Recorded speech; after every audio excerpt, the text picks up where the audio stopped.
No, no, no, no, no, no, no, no, no, no, no, no, no, no, no, no, no. I, yes, I did say I would use that song for an intro, but I was just kidding. I can't play that song on YouTube. Why? First of all, copyright infringement, and the lyrics of that song will probably get me kicked off YouTube. Sorry. Sorry, folks. Production team. Okay, let's work on another song. Until then, let's let her rip.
Hello, ladies and gentlemen. Welcome to Wrestling Gold Friday Night. I am your host, Ronald Ray. You're a boy with a cornbread accent.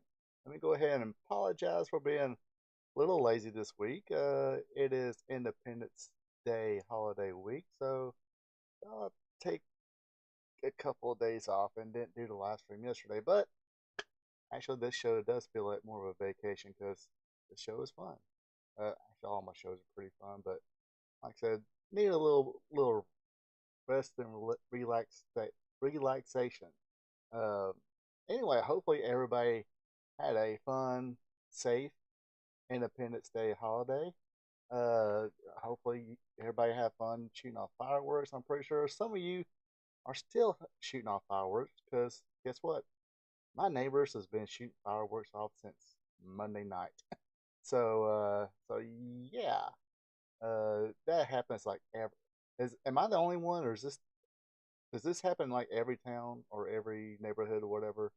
If it's a holiday week starting that Monday or Sunday night or something like that, people say if the holiday falls on a Thursday, does everybody start shooting fireworks? The previous Saturday, Sunday, Monday night to the Thursday holiday and Fridays and all through the weekend. Uh, if not, you're lucky because that's the way my neighbors do it. Which, like I said, today don't mind too much because I don't have to go to work tomorrow. Thank goodness. But when you gotta go work on Monday, Tuesday, and Wednesday morning, that kind of gets annoying. And also, I got to get up early Monday morning. Actually, to head to Lake Park, Georgia. Uh, so anyway, yes, this is Wrestling Gold Friday night. If you're out there and watching me live, join me in the chats. Give me a hello and how you doing. I will give you a hello and how you doing right back.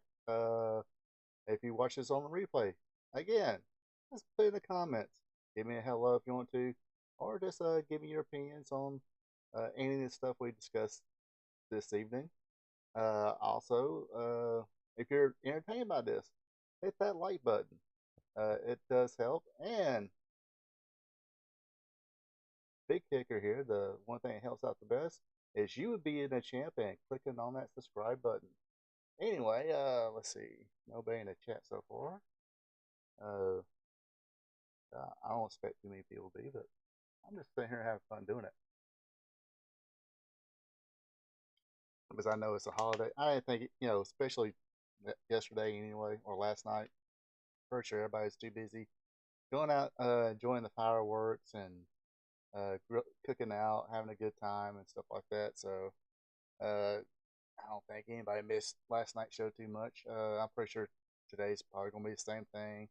or this evening's gonna be the same thing. Everybody's gonna be out cooking out, but definitely want to starting to get a little bit of rhythm here. I'm not breaking any kind of barriers or anything, but having a few more people watch than usual. So I want to kind of keep that up. So I was like, okay, I can go ahead, probably dip a little on the Raw and Dynamite recaps and take a little vacation day from the live stream, but need to get back to it here because we got goals here somewhat or trying to act like we'll have some goals here.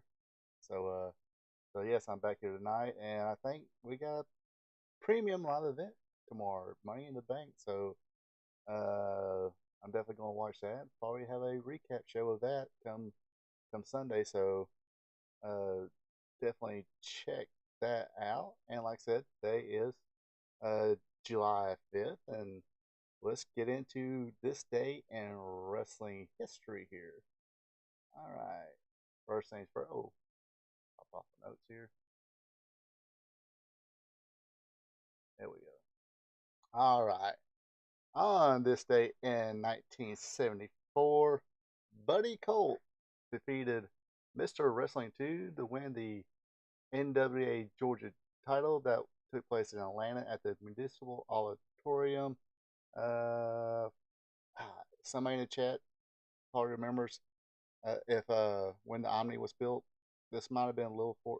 I know wrestling took place at the Municipal Auditorium for the longest time until the Omni was built, and I kind of started venturing to the Omni because it held a little bit more people. I believe 16 to 20,000 for wrestling.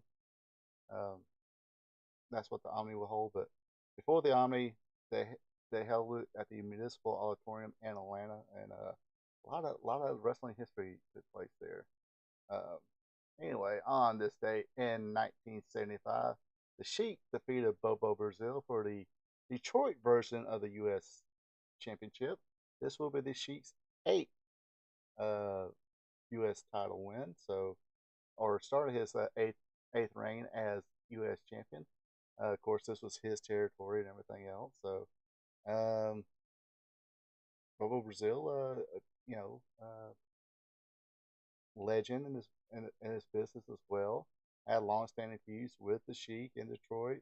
Had the had the Bobo butt, the headbutt that would lay everybody out. Of course, the Sheik is famous for the fire and being the uncle of Sabu.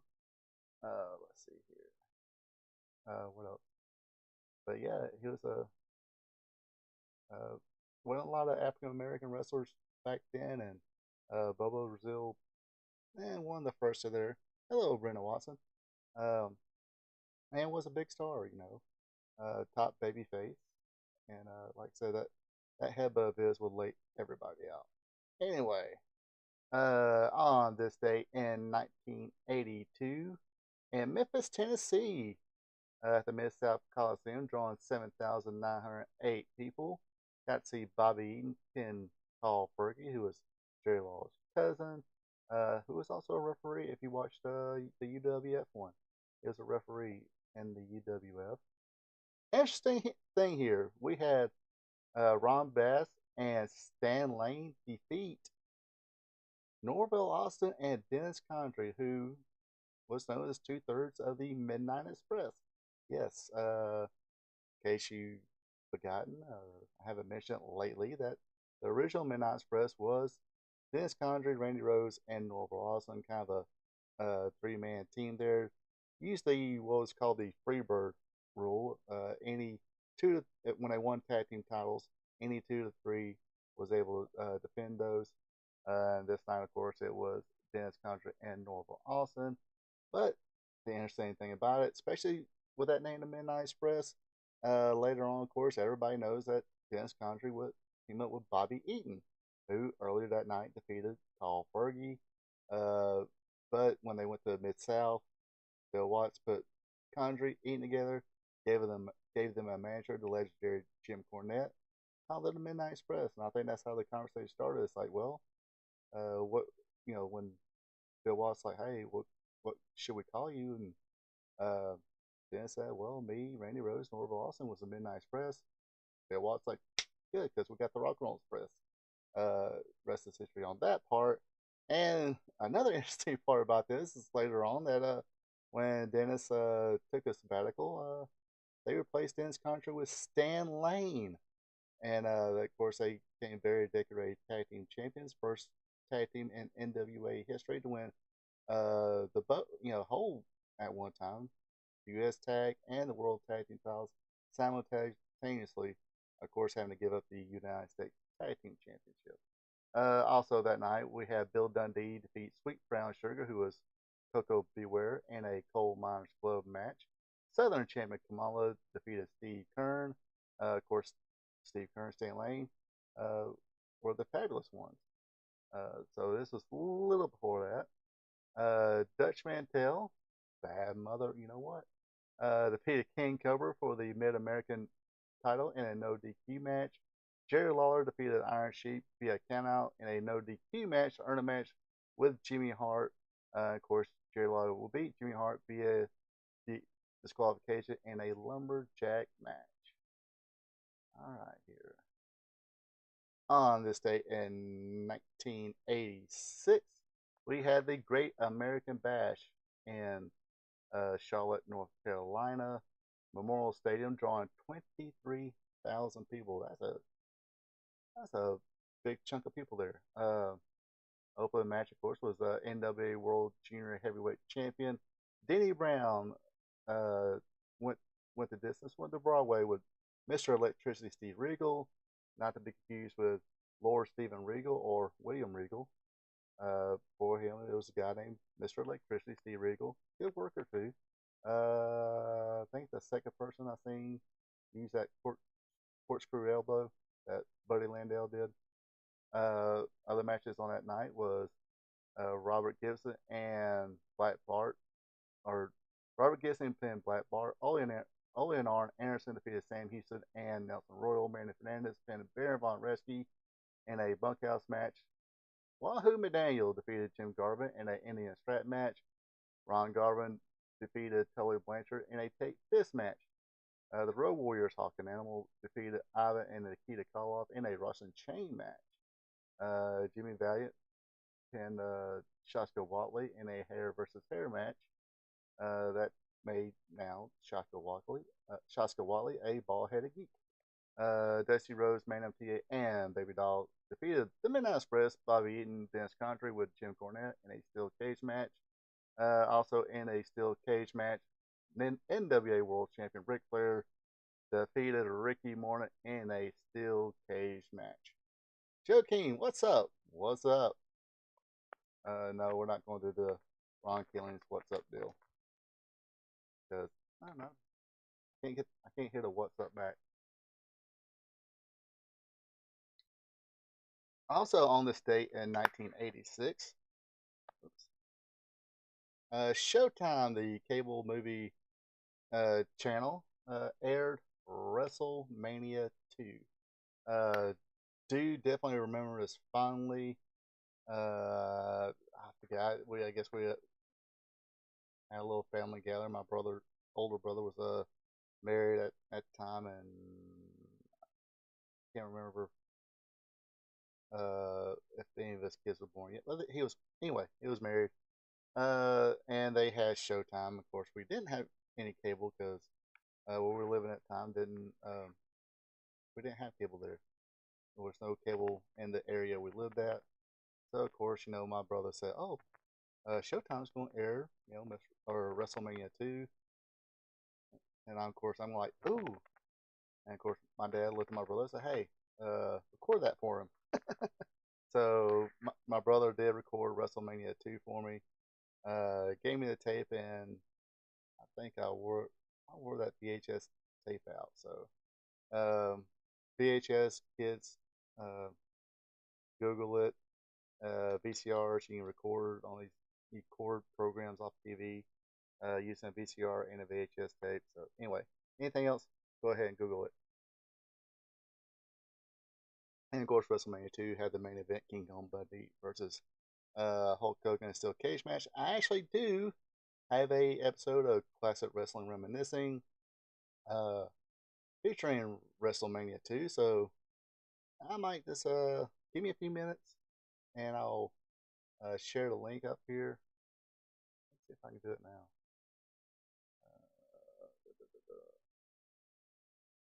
Can't do it right now. Remind me uh, after the watch along. Uh, Plug it up and or get the get the like get the link, and I'll share the link in the chat later for my episode of Classic Wrestling Reminiscing featuring WrestleMania 2. Actually, pretty good. Um, WrestleMania 2, a little. After watching it a second time, it was like at my age now, it's kind of like, this wasn't as good as I remembered it.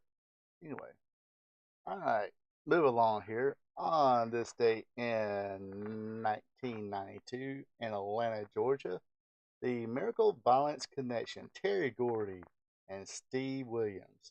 Of course, if you watched ECW, a lot of people like to call these guys Doc and Gordy. Doc and Gordy. Of course, Doc being Steve Dr. Death Williams. Anyway, they defeated the Steiner brothers to win the WCW World Tag Team Championship. And of course, this is at the Atlantis Omni in 1992. On that same event, though, the legendary late great Brad Armstrong defeated Scotty Flamingo for the WCW Light Heavyweight Championship. Interesting thing about that, Armstrong would be the last guy to hold that championship. A knee injury sidelined him, and following a match in Japan against Great Muta. A few weeks later, Armstrong was stripped of that championship. Tournament was announced and all that. Of course, I think this is Bill Watts was there. He was a vice president, whatever, and I think he was slowly being maneuvered out. Uh, I mean, obviously, Bill Watts there. That's how he got Doc and Gordy, Steve Williams and Terry Gordy come in. So he's making some changes, and go back and watch WCW at the time. Even though there was there was that stupid thing about the off the top rope move. I get it. Even as a fan, as a fan, when I rewatched it, I'm like, ugh, that sucked. But he removed the mats off the floor. Um, this stuff like if you hit your opponent in a post, automatic disqualification. Made Ole Anderson the senior official, senior referee. Uh, but his shows were during that run was pretty exciting, pretty good stuff. Like I said, with the exception of the top rope rule, and of course it's 1992, and I think all of wrestling was kind of like on this ass end there. But anyway, so anyway, September that year, Armstrong was stripped. Tournament was announced, but after the change from Bill Watts to, I guess that's when Eric Bischoff came in, or kind of the committee. Then Bischoff came in. Um, they eliminated the light heavyweight championship, but later on, what pretty much what maybe four? Let's see, 3 or 4 years later, they came out with a cruiserweight championship. So, and that was probably one of the best parts of Nitro during that time was the undercard. Of course, the cruiserweight division and WCW. Uh, During the Nitro Monday Night Wars, you had Rey Mysterio, Psychosis, and all that. Another conversation at another time. All right. On this day in 1994, jury selection began for the Vince McMahon federal steroid trial. Uh, McMahon was indicted in November 1993 on 2 counts of steroid distribution, 1 count of conspiracy to distribute steroids. This came after Dr. George Zahorian, then a ringside physician working for the Pennsylvania State Athletic Commission, was convicted of 12 counts of distributing and selling steroids in 1993. Uh, Zahorian was the first man convicted on such charges after stricter stricter regulations took effect in 1988 to some 40 wrestlers and bodybuilders.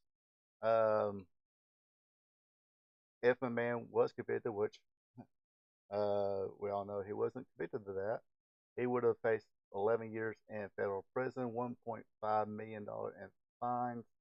Um, a recap of the first day, as presented in the New York Times the next day.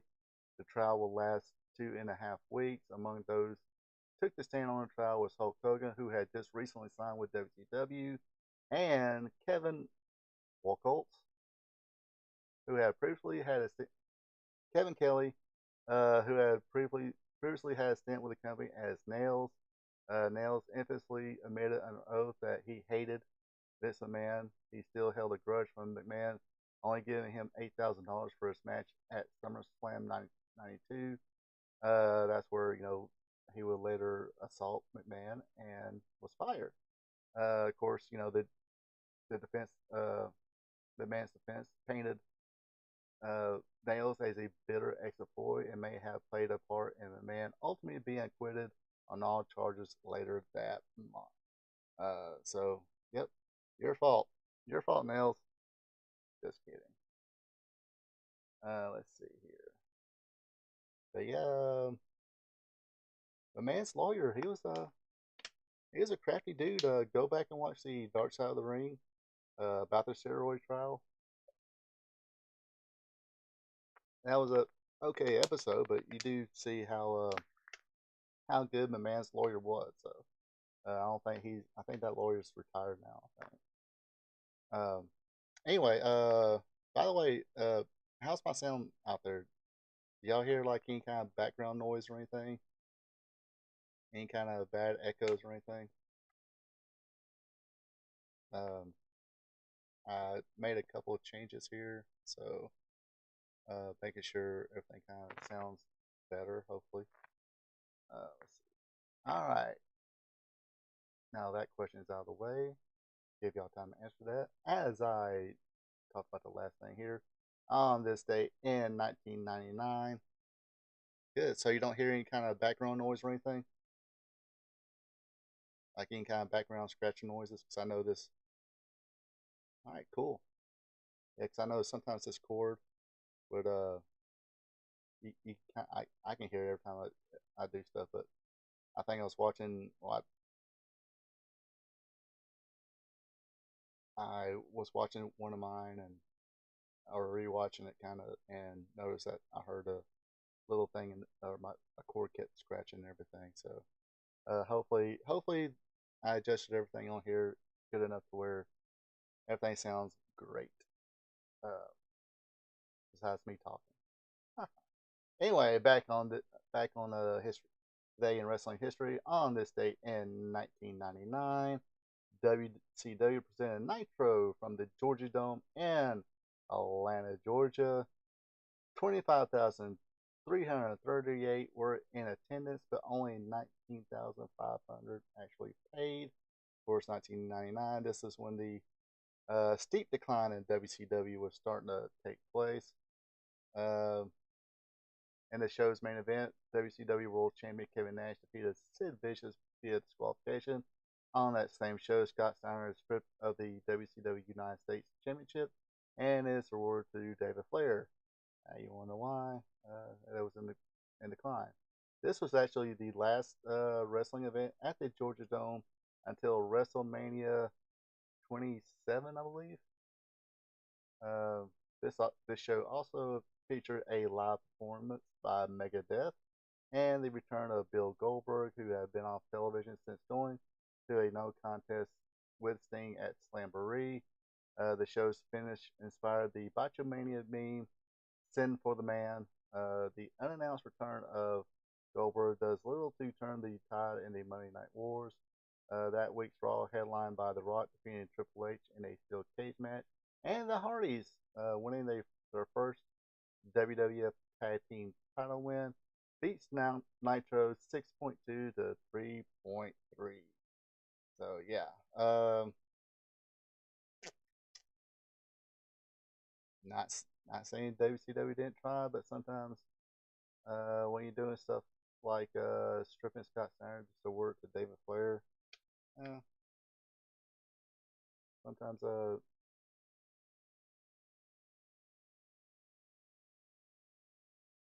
not saying AEW wouldn't do this, but I don't think they would. But um, it just didn't really make sense at the time.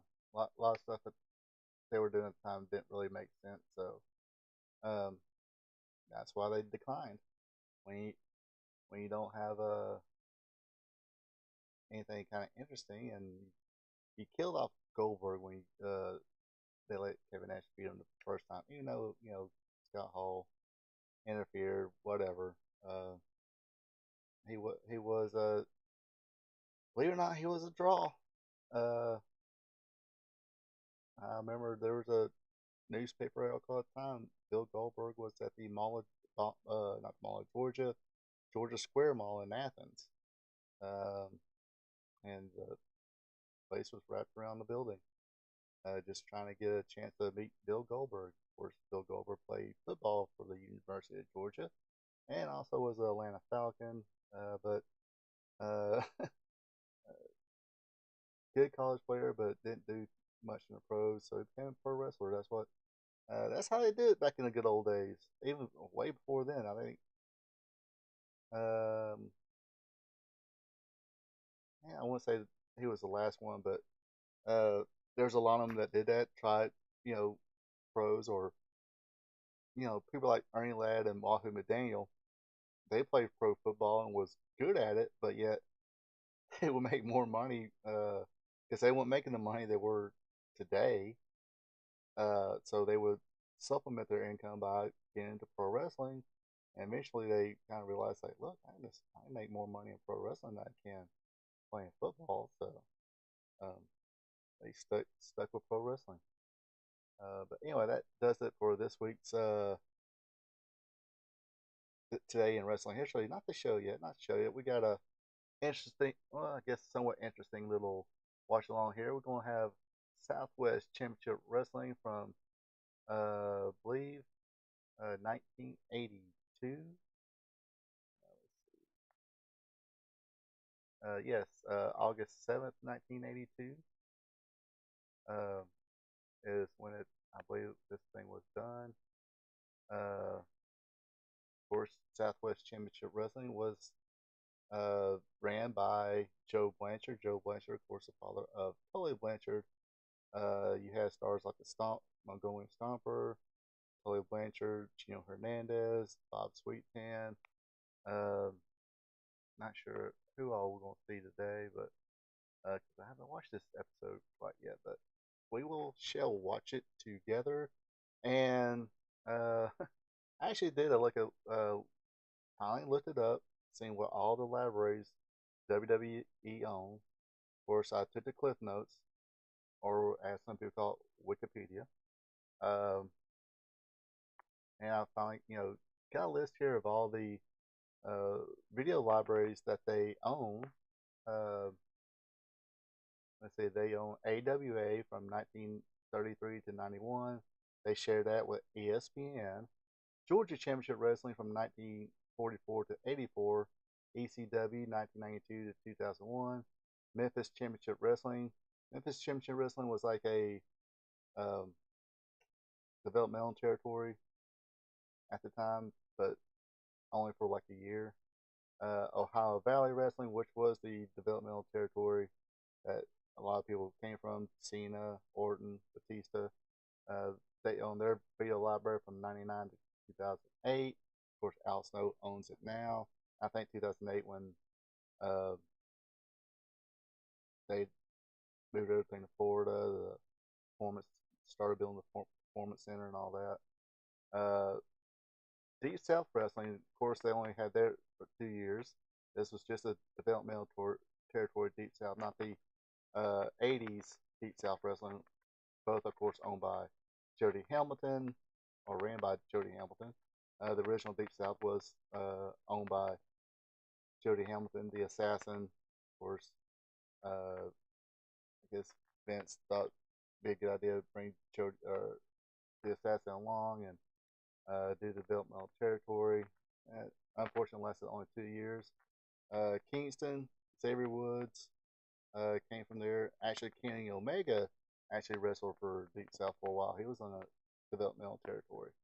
Let's see, Florida Championship Wrestling from 2007 to 2012. Of course, that was the before Florida Championship Wrestling before it became NXT. Heartland Wrestling Association. That was what was his name? Honestly, I gotta tell you, it was ran by Les Thatcher, um, or it was ran by. It was started by Les Thatcher. Then they made it to developmental territory. Don't think it's around. Yeah, it's it closed its doors in 2015. Of course, you know they stopped being developmental territory in 2003. Smoky Mountain Championship Wrestling from 92 to 95. Stampede from 48 to 2008. Global Championship or Global Wrestling Federation, excuse me, from 1991-94, shared with ESPN. World Championship Wrestling, 1988 to 2001. However, there's a lot of stuff that Ted Turner, WCW, owned, thanks to when Jim Crockett started buying territories. So you got under all the stuff that WCW owned at the time. Of course, there was Jim Crockett Promotions, Central States Wrestling from 1948 to 1986, Championship Wrestling from Florida from 1949 to 1987, Championship Wrestling from Georgia 84 to 85. That was after Black Saturday. Ole Anderson trying to keep NWA in Georgia, and instead of being Georgia Championship Wrestling, because Vince McMahon bought that, he came up with Georgia Championship Wrestling, which still had a little bit of a time slot on PBS.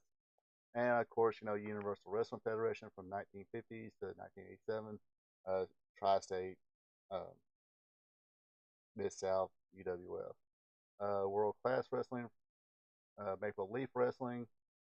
Maple Leaf Wrestling, was that Frank Tunney? Uh, let's see. And yes, uh, that's another promotion. I think it was or they worked with Jim Crockett, but they didn't. Crockett and WCW didn't own that library. Ultimate Pro Wrestling, I think that's a promotion where John Cena got started. World Wrestling Council, 1973 to 2018. So when we had that, we I didn't know this, so we got kind of lucky when we had that watch along with the World Wrestling Council in Puerto Rico, and uh, I don't think I got any kind of copyright hits on that one. I think all the copyright hits I got on that one was the beginning music, which maybe delete that one, delete the original intro, and did this one, which I think I need to put the Ric Flair song on there too. So Evolve, Dragon Gate USA, and International Championship Wrestling. This was the um, promotion owned by Angelo Poffo, uh, who is the father of Randy Savage and Lanny Poffo. So, damn, I didn't know Vince owned. That's I didn't know Vince owned that too. I guess that was the when I imagine that was sold to him by Lanny Poffo. I guess when Randy Savage got put in the Hall of Fame. So,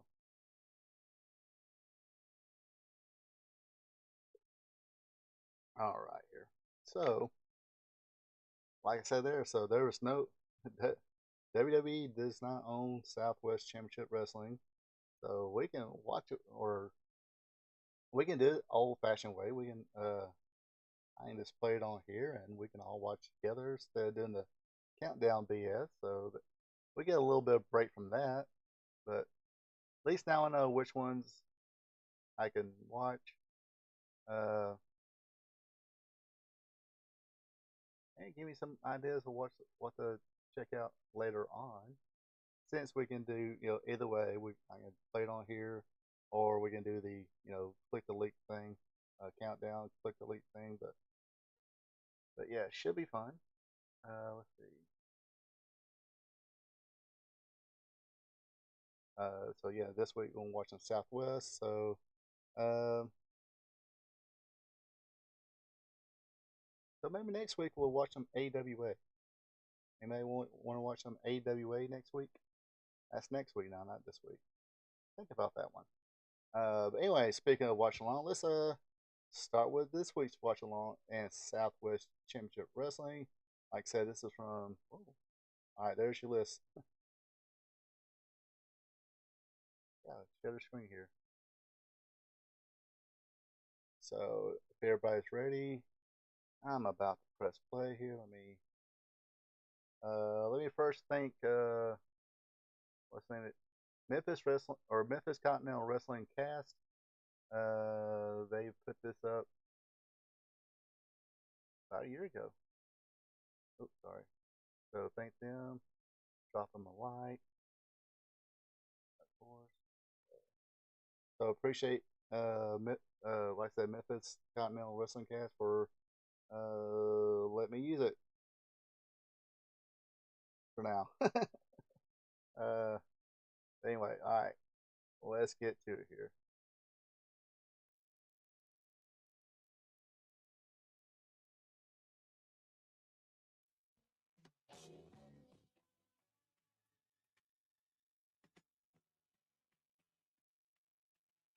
There's Manny Fernandez.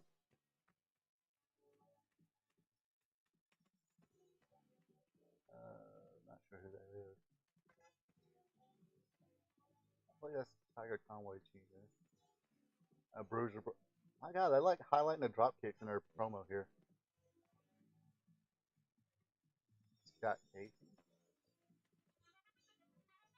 There's Tully Blanchard. That's Manon, PA, actually.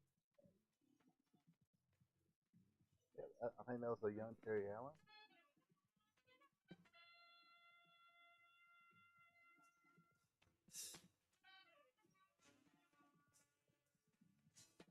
Oh, Colonel Buck Robley.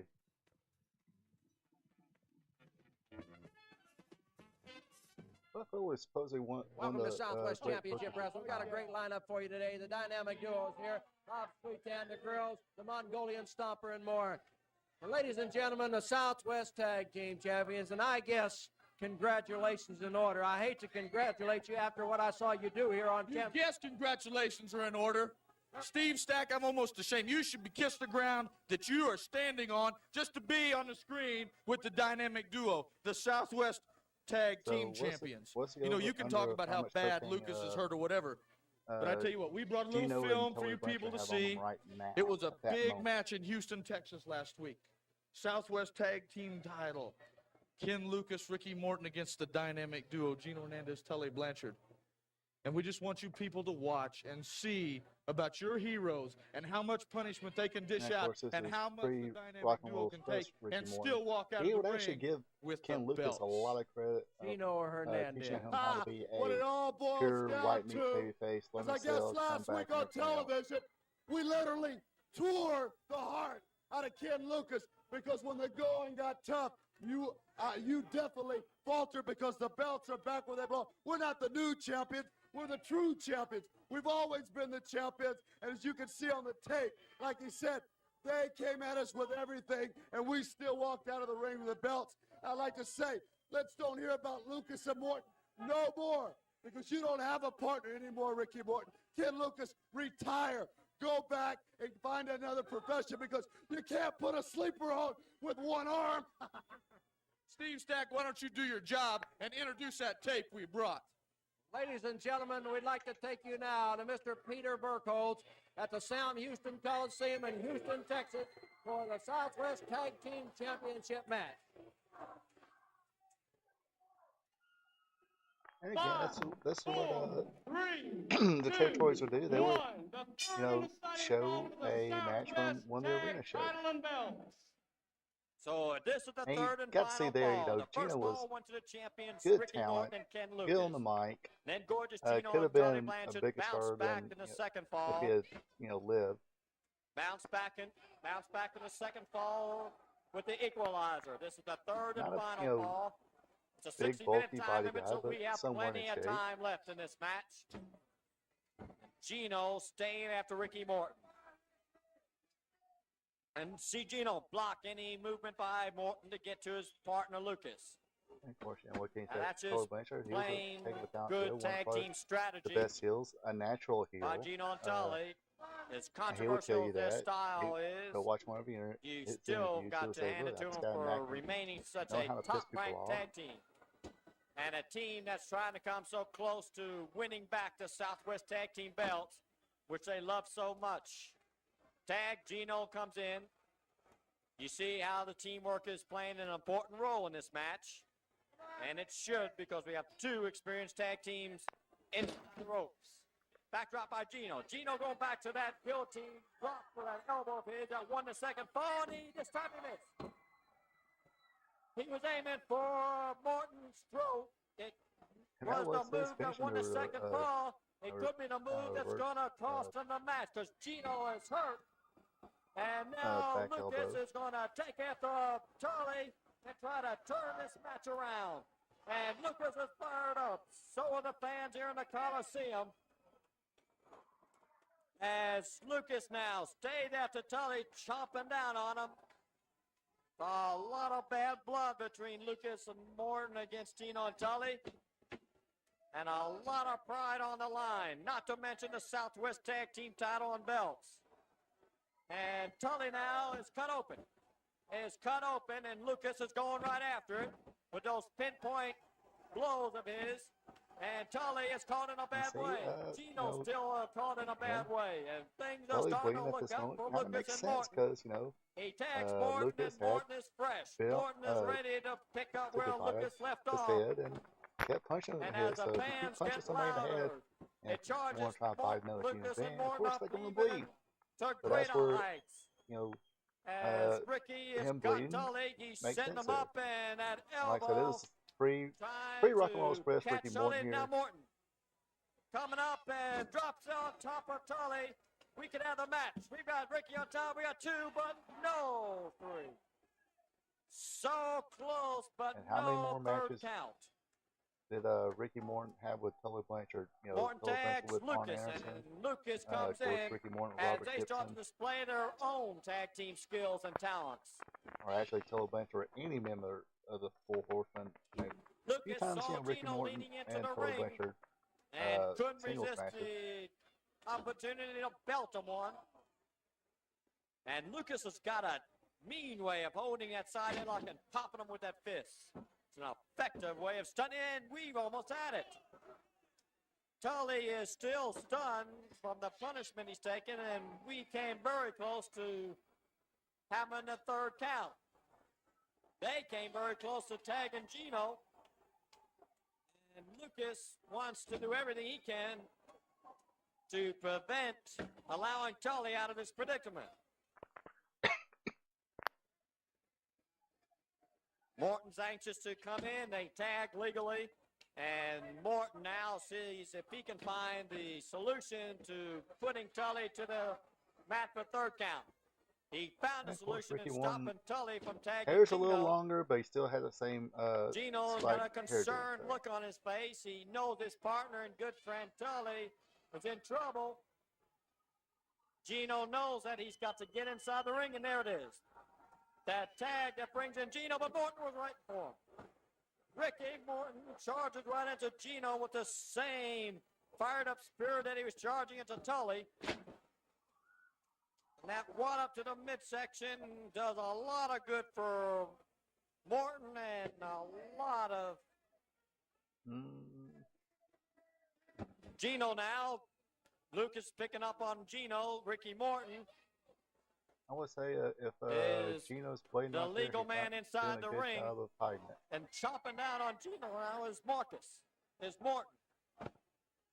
And as Gino lays battered against the turnbuckle, Morton and Lucas are successfully and efficiently utilizing their tag team skills. And Gino tried to one up but couldn't hit. Notice Lucas standing back, waiting for his shot and taking it. Tully still outside the ring. Lucas hit him with a solid wallop to the midsection. As Lucas and Morton have been giving a lot of punishment to Gino and Tully, hoping that very quickly that they can find the solution, the combination that's going to bring them a victory and allow them to maintain their Southwest Tag Team belts. Tough thing for Gino to take. Morton hit him with a solid blow. And a good close-up shot as some of the punishment now has cut open Gino.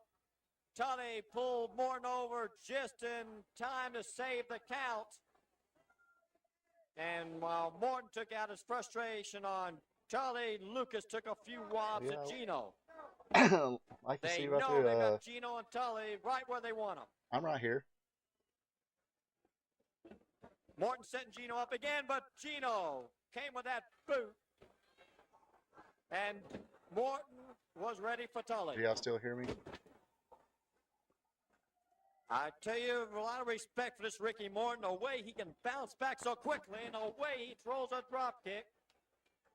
It's a devastating thing to take. We've got Ricky on top. We've got two, but that third count has barely been escaping. Yeah, like I was saying there before I look over Morton on and the chat. Lucas. Goes for the sleeper.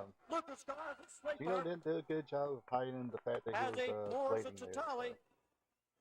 This is how Lucas wins the And majority again, maybe of his people matches kind of with a thought, oh, he's sleeper. checking himself because he And got nails. Gino's into his way in, but Morton stopped him. Morton stopped Gino. Lucas continues to pour it to Tully. Referee Nicole back time. There we go, going in tight. Bam. Gino looked like he got something. It looked like Gino got something and lowered the boom. And see, that's on all you needed. Lucas. It looked like Gino You didn't need lowered the boom somebody on hit Lucas, somebody and with a foreign Lucas is object still down. or brass knucks or he's not, illegal object. Then have the guy hit his finisher or whoever hit their finisher to end the match. It's like, okay, here's my object. Hit the guy.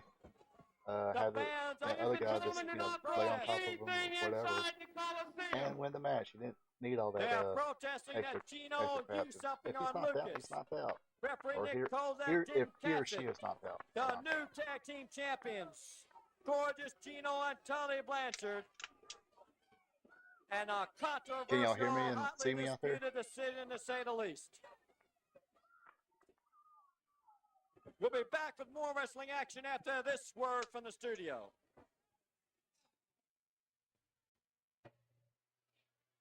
Ladies and gentlemen, before we go to the ring for our next match, a man who is scheduled to be in the ring for that match, Mr. Pile Driver Bob Sweetan, and he'll be taking on El Santo Negro. But I know you've been having a lot on your mind there later, Mr. Sweetan, and it has to do with why you do not get any shots at the Southwest Heavyweight It's the most Championship. ridiculous thing in the world. I've got one of the best records in the country. I've hurt a lot of people. I've beat a lot of people, but it seems to be impossible to get a title match with the Stomper. Carson seems to be evading the question. The only thing I can see is I'm going to have to keep hurting people. I'm going to have to keep beating people. I'm going to have to do something to get this man in order to make him sign a title match, because that's what I want and I feel capable. I don't think there's anybody around that's going to give Stomper a go for his money except me, and I'm going to do it. The first chance. I think your time is up. Now, ladies and gentlemen, what I meant to tell you was,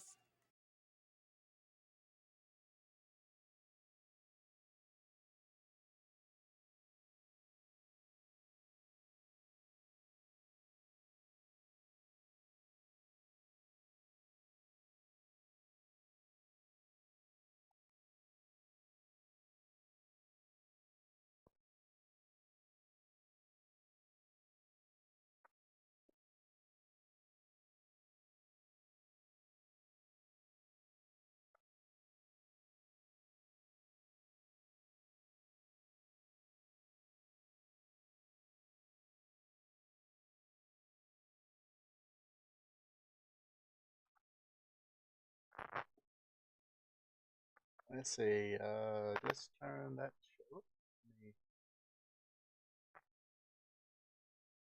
Okay, we'll go back to there. Yep. Apparently, we can't do that no more. Did it once or twice, but no, They totally blocked me from that one. If I do get, if I am back on, let me know. Uh,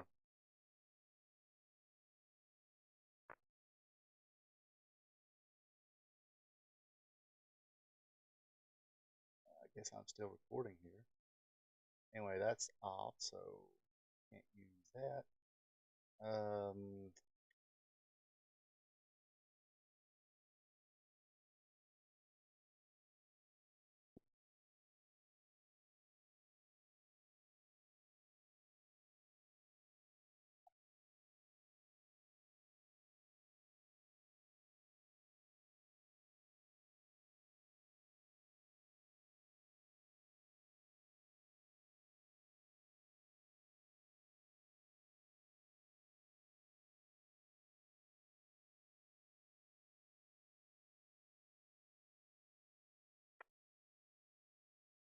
All right, can you see me?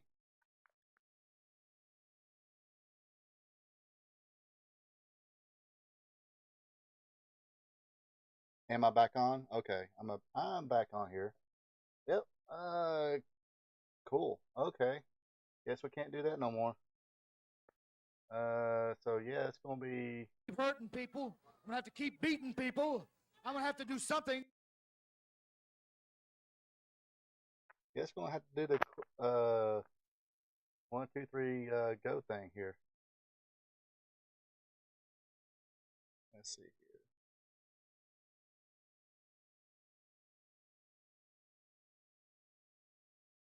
There's the link. I do apologize for that. I guess we can't do that one no more. Um,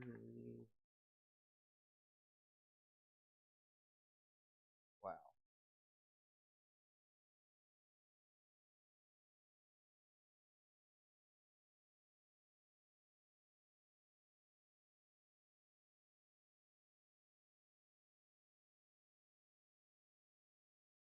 Anyway, all right.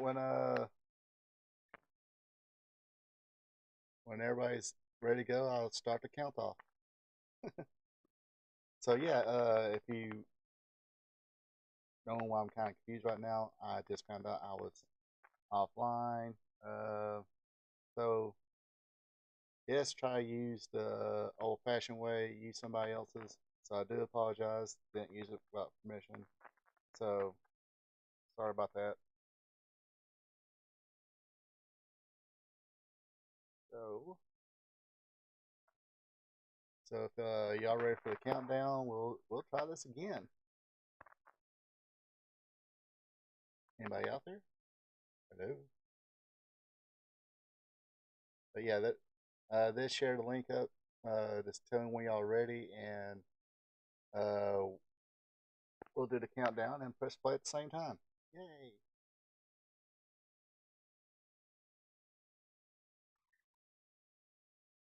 That went all my cocaine jokes. Gosh.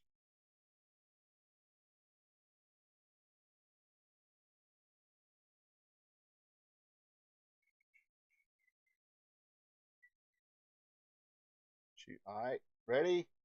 1, 2, or 3, 2, 1. Press play now.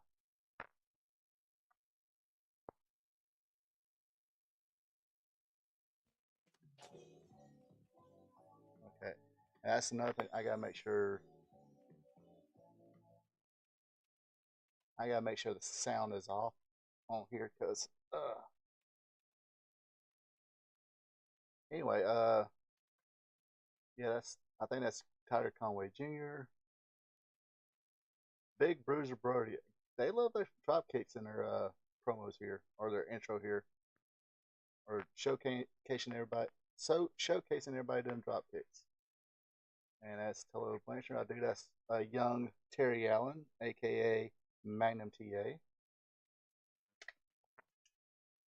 And supposedly, according to Baby Doll, they really did not like each other. So if you did, quote from Baby Doll, if you did watch one of their matches on video, whatever, and you actually heard smack, smack, smack, that wasn't no thigh slapping. them really smacking The the crap out Southwest of each other. Championship Wrestling. We've got a great lineup for you today. The dynamic duos here. Bob Sweetan, the girls, the Mongolian Stomper, and more.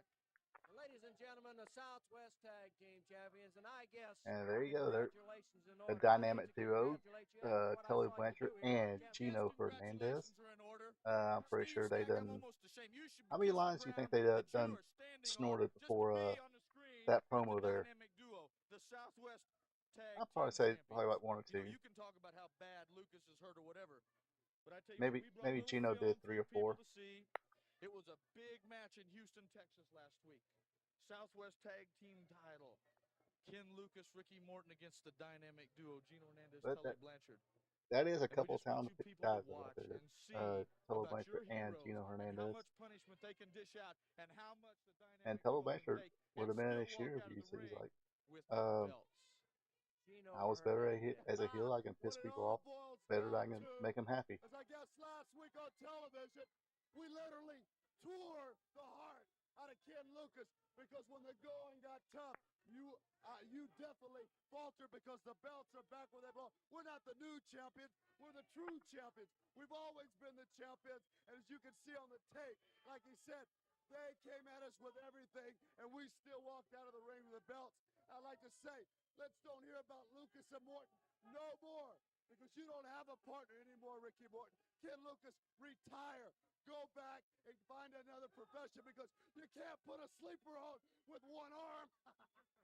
Steve Stack, why don't you do your job and introduce that tape we brought? Ladies and gentlemen, we'd like to take you now to Mr. Peter Burkholz at the Sam Houston Coliseum in Houston, Texas for the Southwest Tag Team Championship match. So, like I explained before, usually this is what territories would do. They'll have their studio or wherever they did their TVs, but they would show the arena shows or a match from the arena shows to show you how somebody lost the titles and stuff like that. And of course, this is I think they explained a while ago that this was the third fall in a 2 out of 3 falls match. This is the third and final fall. It's a 60-minute time limit, so we have plenty of time left. And this is, of course, a Gino staying after Ricky Morton. a pre-Rock and Roll Express Ricky Morton here, and he's teaming up with a guy named Ken Lucas.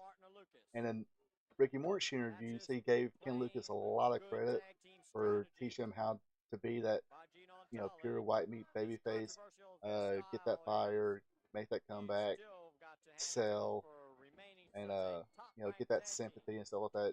Draw heat. That's trying to come so close to winning back the Southwest Tag Team belts, which they love so much. Tag Gino comes in. You see how the teamwork is playing an important role. In case y'all can't tell, I'm not good at and this. It should, because we have Sitting two in one place experienced for a long tag time. teams inside the ropes. Backdrop by Gino. Gino going back And to this that is his guillotine finisher, for that the elbow hit that won second fall, big and elbow he from the gets top Memphis. rope, but he missed it. He was aiming for Morton's throat. It was the move that won the second fall. It could be the move that's And here we going to go. cost them the match, because Gino Hot is tag. hurt. Fans And are now going Lucas time is out. going to take after Can't really hear. Tully and try to turn this match around. And Lucas is fired up. So are the fans here in the Coliseum. As Lucas now stayed after Tully, chomping down on him. A lot of bad blood between Lucas and Morton against Gino and Tully. And a lot of pride on the line, not to mention the Southwest Tag Team title and belts. And Tully now, And I do believe Tully's got some color there. and Lucas is going right after it with those pinpoint Yep. blows of his. And this kind of would make Tully sense. is I mean, going of course, in a this bad is way. Gino 80s still wrestling. They, going in a bad did a lot of way. color, Things are a lot starting of to look up for fading, Lucas and choosing, whatever you Morton. want to call it.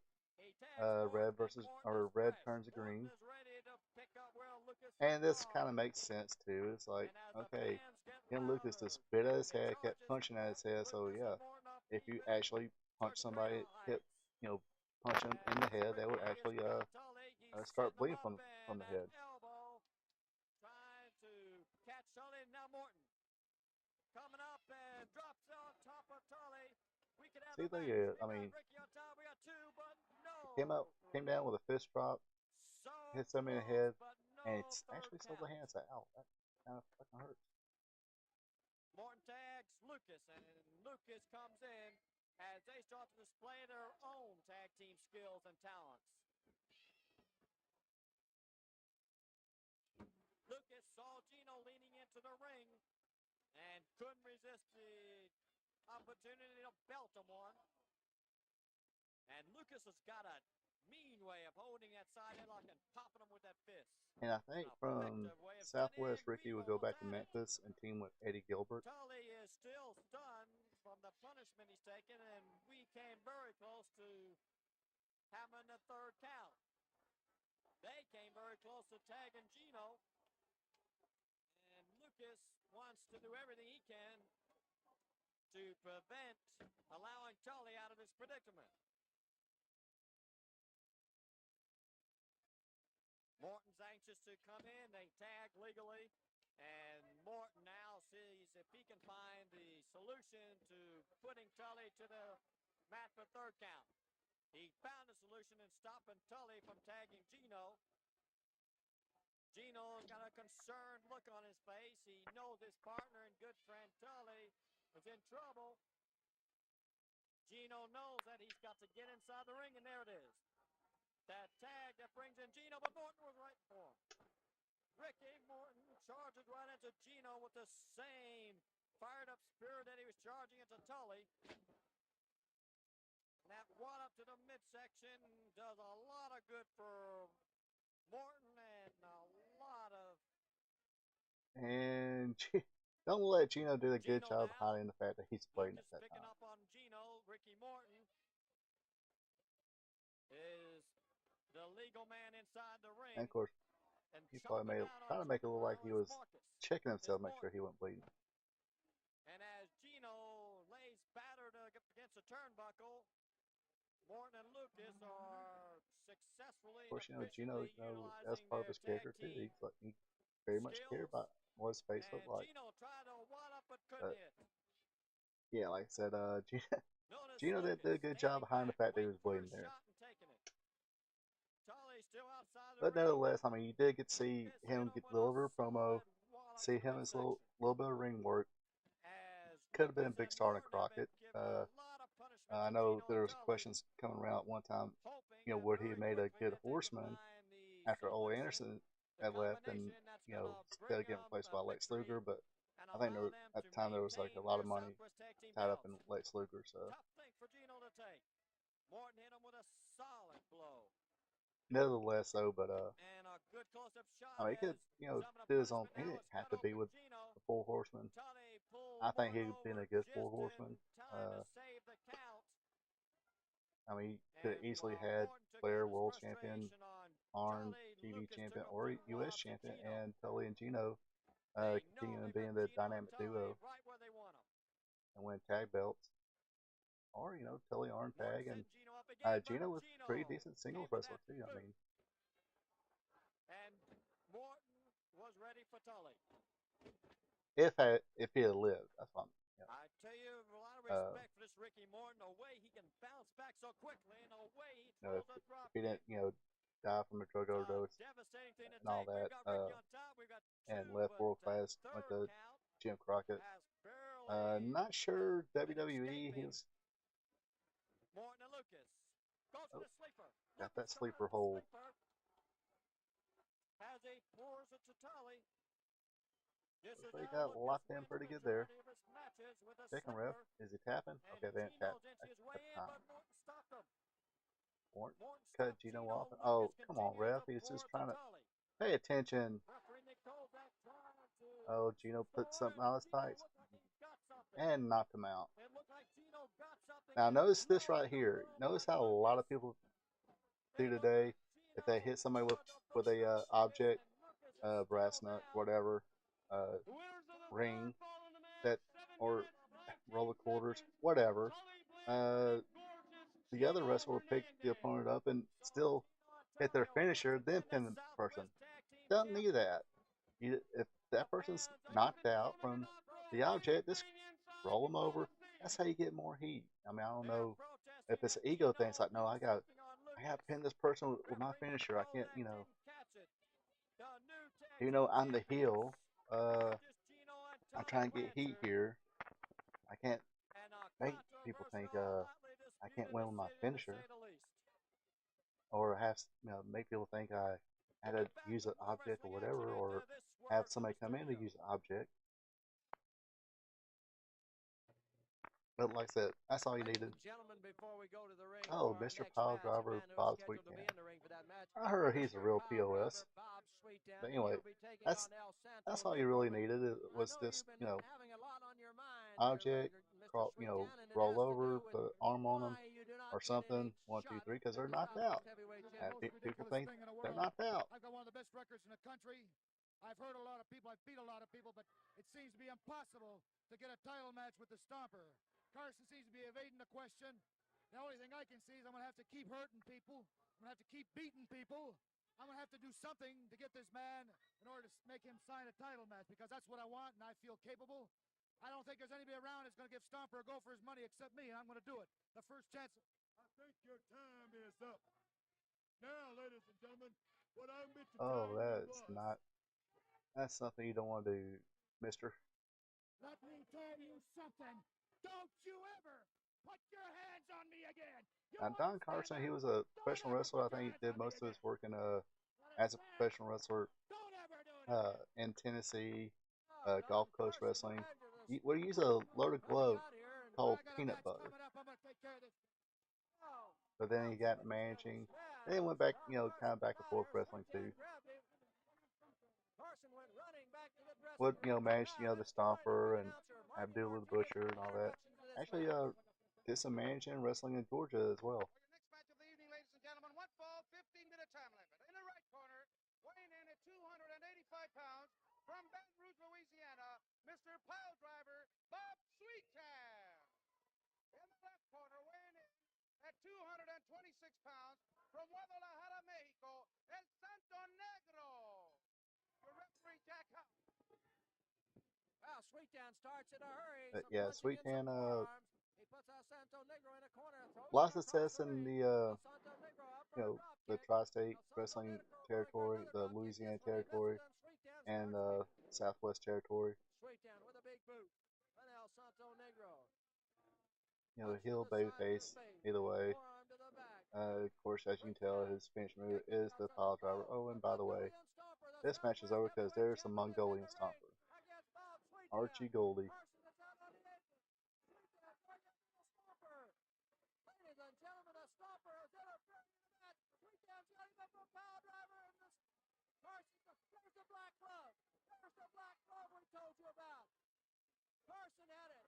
Now, the Mongolian Stomper So has the black glove. We've there's heard so peanut much butter right about it. We there. told you That's about the it. one It that goes to the back of Sweetan. Don The Carson Stomper used, with and the black glove. You see it on the right hand.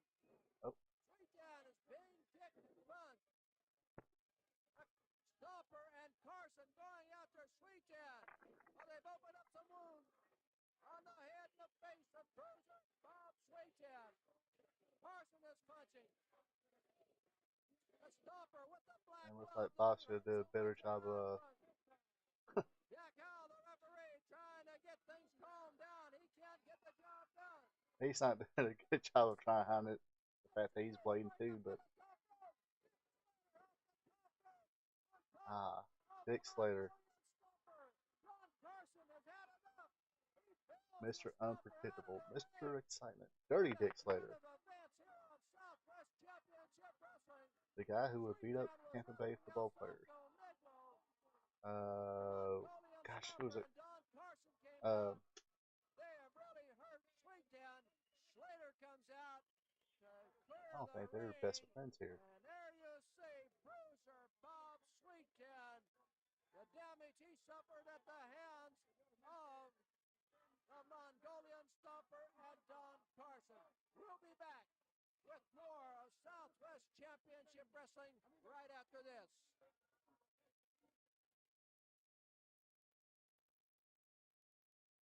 And yes, I don't know if y'all hear that in the background. Hopefully not. Hopefully my little background noise suppressor works here. But yes, my neighbors are right now shooting off fireworks. In the left corner, weighing in at 232 pounds, from Havana, Cuba, El Gran Apollo.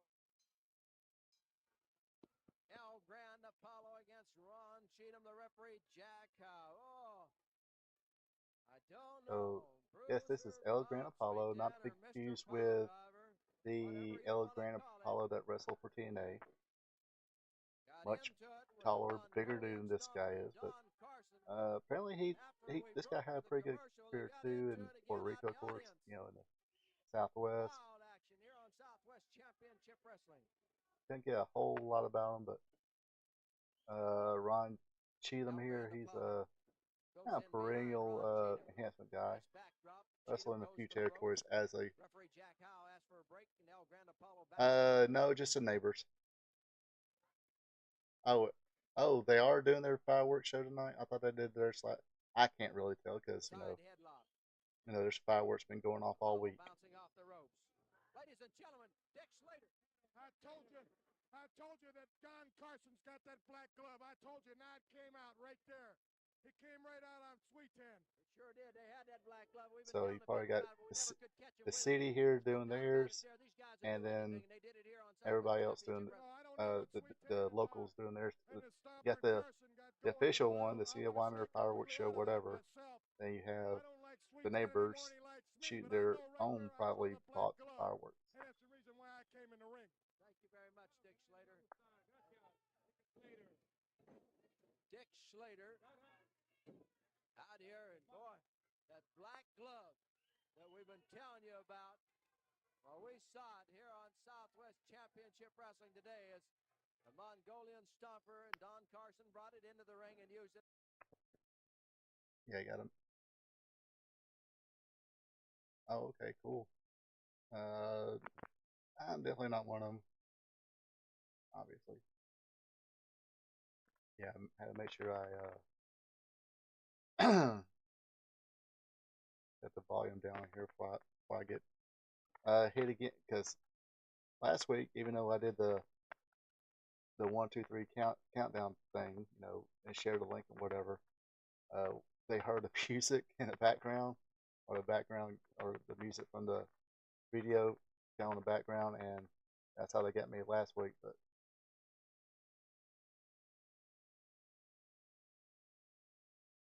she was like, "Nah, I'm gonna sit right here and think about my life choices right now." That one bump didn't feel too good. And as you see here, I'm not much of a running guy, so we gotta slow this pace down. All right, but I think I'm ready now. Yeah, let's be friends. Ain't we supposed to shake?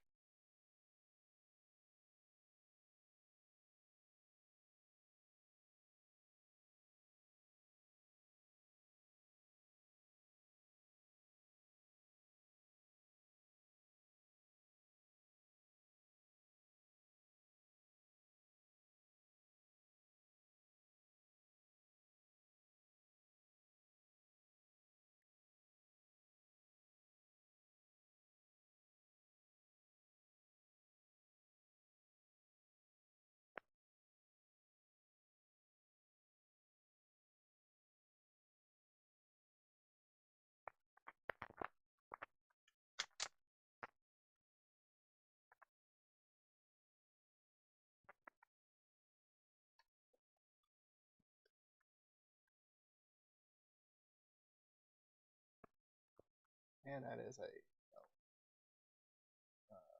trying to work on it on the bicep tricuspids OST. Tricuspids. Not bad. Shoots to half there, rolls them up. 1, 2. Hey, this is back when they mixed a little wrestling with wrestling, which I don't think that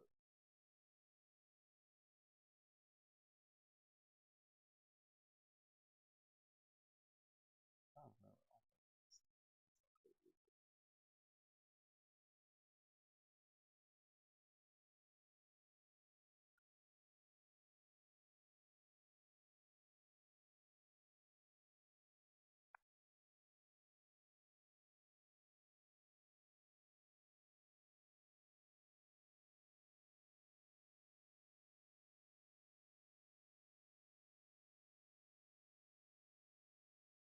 And yes, even though that Cheatham here they did use enhancement talent, you know, they were still trying to make it look as competitive as possible because you know uh, kind of give the fans a uh, try to make it look good because it's like okay you beat this guy but who did you really beat?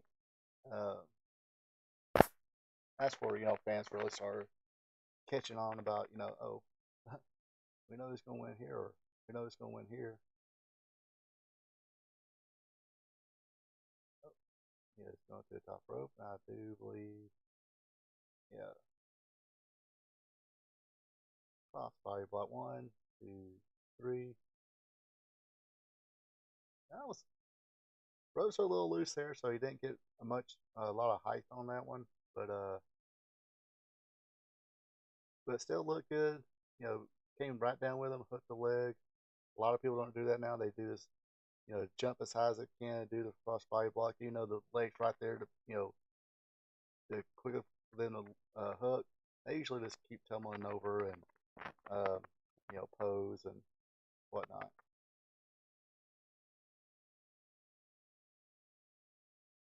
Oh, we got the ladies now. We got Judy Martin. Yeah, I think it's Judy Martin. Oh, we talked about her a lot last week, didn't we? That's Miss Sherry Martel. Of course, this is pre AWA days here. She's still cutting her teeth, you know.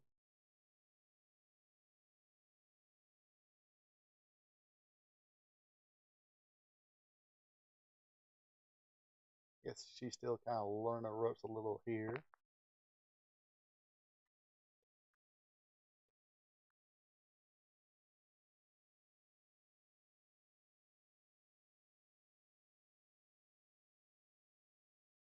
Like I said, this is definitely pre AWA Women's World Champion run. Her feud with Kenny Devine over that championship. I think they exchanged it a couple times between the two.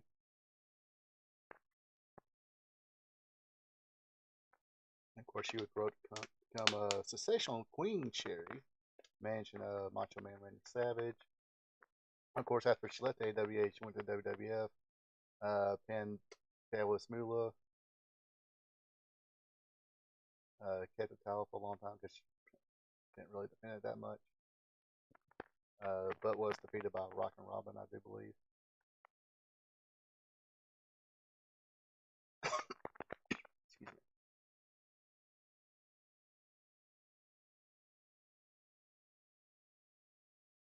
Judy March, she's definitely the veteran here. I don't know how long she had been wrestling at this time, but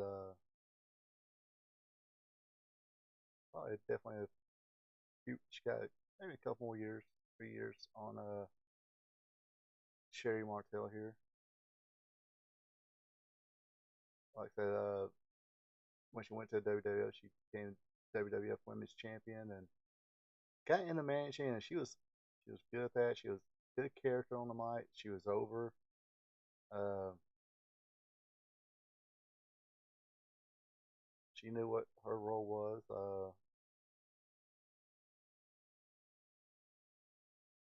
I mean, if she had to go in there and claw her man's eyes out, that's what she did. If she had to take a bump for her man, uh, she did. Oh, went for the well once too often. But yeah, she would manage, you know, Randy Savage, managed him to become Macho King Randy Savage. That's been the sensational Queen Cherry. Because they didn't call it, of course, this being WWF, they didn't call her Sherry Martel. If they did, it was for a short time. They just call her Sensational Sherry. And of course, the Bruce Beefcake and feud with Savage Force. Um, Bruce Beefcake called her Scary Sherry, and that that caught on pretty quickly. And she and she fed into it and uh, gave the fans what they wanted. Got reactions to it, and of course, she became the manager of Shawn Michaels. Then after WWF, she came to WCW, managed Harlem Heat, or first managed Ric Flair first, then Harlem Heat.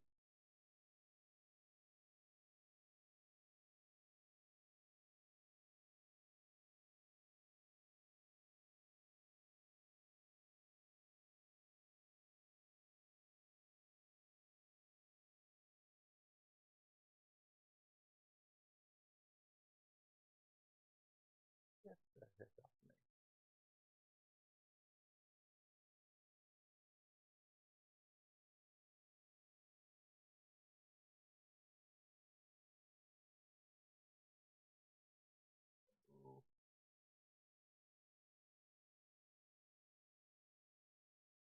Double chicken wing, victory roll. It was a little sloppy to get there, but it looked good at the finish. So not a bad little women's match there. Sister Sherry, like Harlem Heat. Yeah, I remember the magazines would like uh give off rumors that her and Booker T were kind of messing around.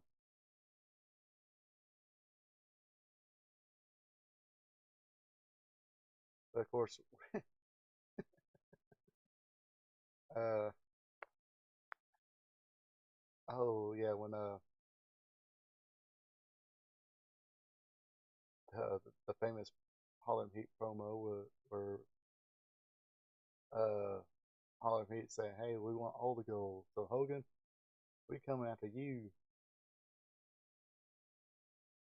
Gosh, I remember watching on that pay per view. I was like, asked my buddies like, did Booker T really call Hulk Hogan the N word?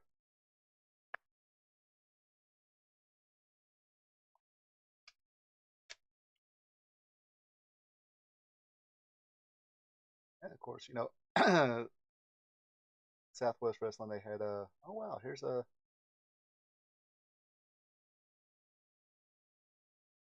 legendary stuff here. Is this the first match between Lawler and Andy Kaufman?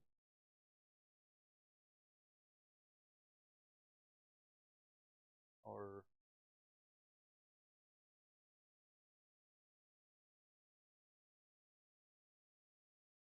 is that a young Jim Cornette right there taking pictures? Look behind the red corner post. I do believe that's a young Jim Cornette there taking pictures.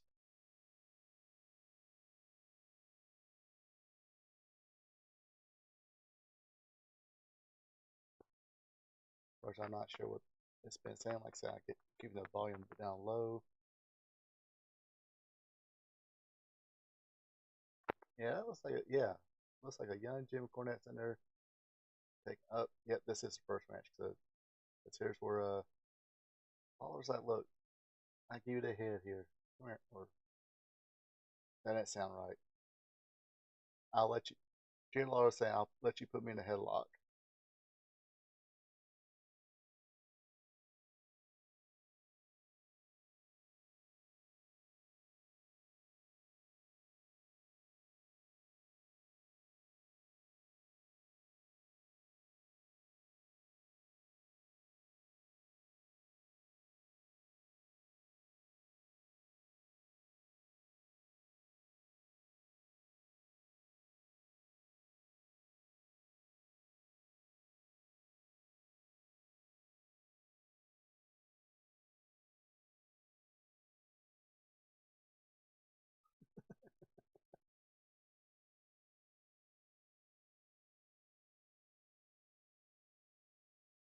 There you go. Oh, he released it.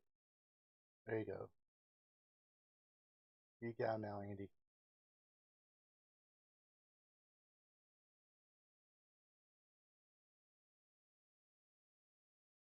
He's got him. Lawler's probably by the tap right now. Just kidding. Bam. Uh, Supposedly now, I mean, Eddie Kaufman was a big wrestling fan, regardless, and he was kind of doing, first as little stage act, whatever. He was doing the intergender champion who would only wrestle women. Uh, there's a pile driver from Jerry Lawler, of course. In Memphis, the pile driver was illegal, so Andy Kaufman won by disqualification. Anyway, so when it was, they actually called Vince. I think it was Vince. I mean, Vince Senior was still pretty much calling shots, but maybe Vince Junior would have done it. Who knows? But I don't know. I think Vince. I don't know if it was Vince Junior. Anyway, if Vince Junior was there, they were still kind of doing the real, because Bob Backlund was the world champion and all that, so they had to keep wrestling, not bringing celebrities, especially for a wrestling match. And yes, if you're hit celebrity in a wrestling match, this is how you're supposed to have done it. But they did this. Anyway, I'm jumping around here too much. So anyway, he went with WWF trying to get angle started here, and they're like, no, we can't do that. And it was Bill Apter from Pro Wrestling Illustrated who knew, and I think it was roommates or something like that. He said, look, or they lived in the same, something like that, and and Kaufman told Apter, say, hey, WWF ain't biting on this. It's like, oh, I know who'll do it. Gave them After gave him a Jerry Lawler and Jerry Jarrett's number, or Jerry Jarrett's number really, and called them, and rest is history. Supposedly did not cash one of the paychecks, and that right there is I, they built. I think that's Tommy Lane from the Rock Roll RPMs going against Scott Casey. Scott Casey, another big star from the Southwest Territory. Also, mid-card star for World Class. I forgot what other territories he worked at. I think he's played mostly in Texas, but became an enhancement talent in the WWF in the mid to late 80s. I think a little bit in the 90s too. I think he had help training Harlem Heat, Booker T, and Stevie Ray, or just Booker, maybe just one of them. I think he did. I think he trained both of them, or had a hand training Harlem Heat.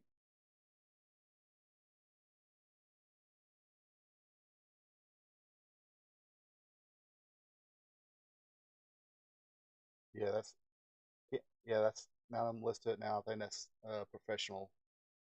That's professional fireworks deal going there.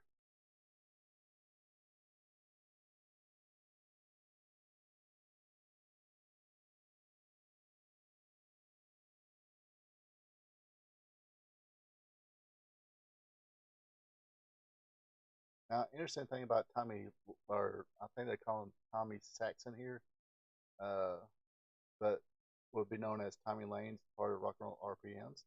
In Central States, he wrestled as Tommy Rogers, and was a tag team partner of Mark Jannetty. They call themselves the Uptown Boys.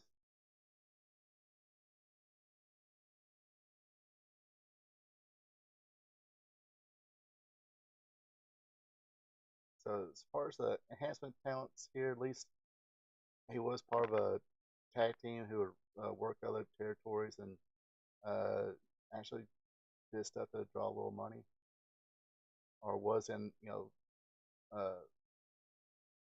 top of the tag team card, because RPNs would wrestle in Texas, would wrestle the Simpsons, also in of course in Memphis wrestled Jeff Jarrett, Billy Travis, countless other tag teams. Also wrestled in Puerto. I think it was Babyfaces in Puerto Rico.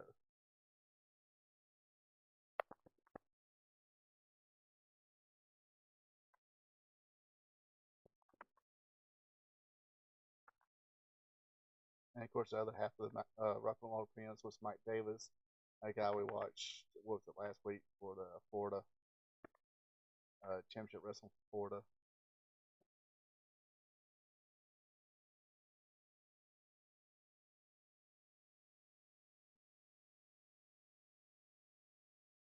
But see, that was the beauty thing about territory days.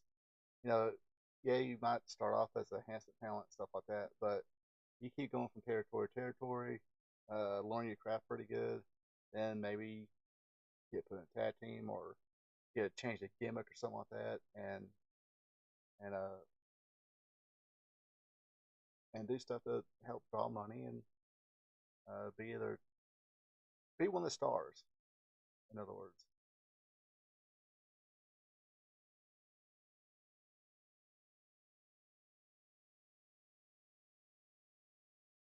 oh well. So that breaker ends it there. I figure it hit the bulldog or something like that.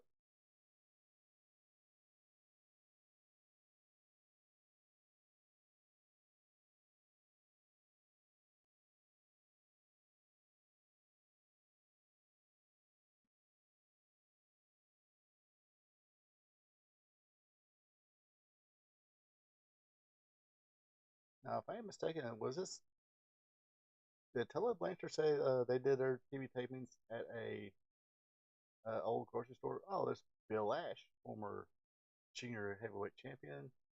His partner is I have no idea. Renee Boyer. Oh, Buddy Landell. I be dang. Before he started calling himself the Nature Boy.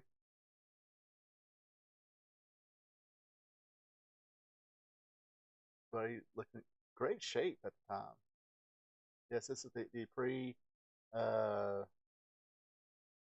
before he dyed his hair, become blonde, became a nature boy. He was just a simple little white meat baby face here. What's his name? Frank Monty. Uh, vaguely remember that name. Oh, that did not look good.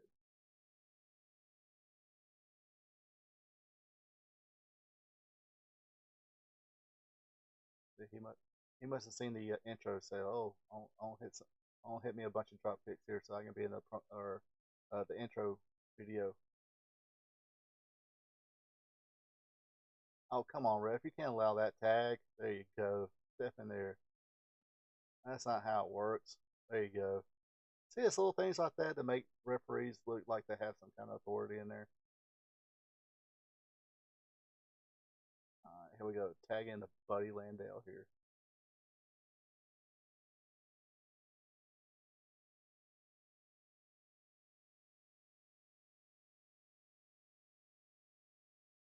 And you talking about somebody who became talented. I mean, unfortunately, I forgot what a gym looked like, but still, I mean, Buddy Landale was very good, very entertaining, very good on the mic. Uh,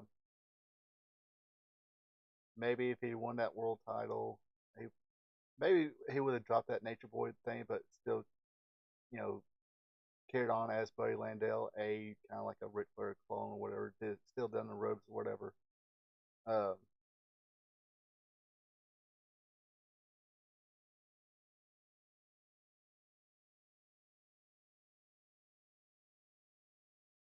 yeah, Buddy Landale was pretty smooth in that ring.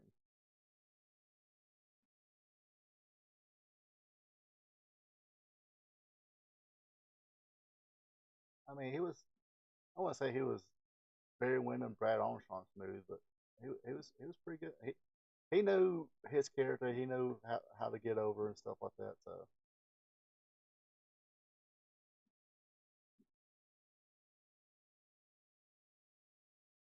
I mean, he's definitely a whole lot smoother than this Frank Monty guy.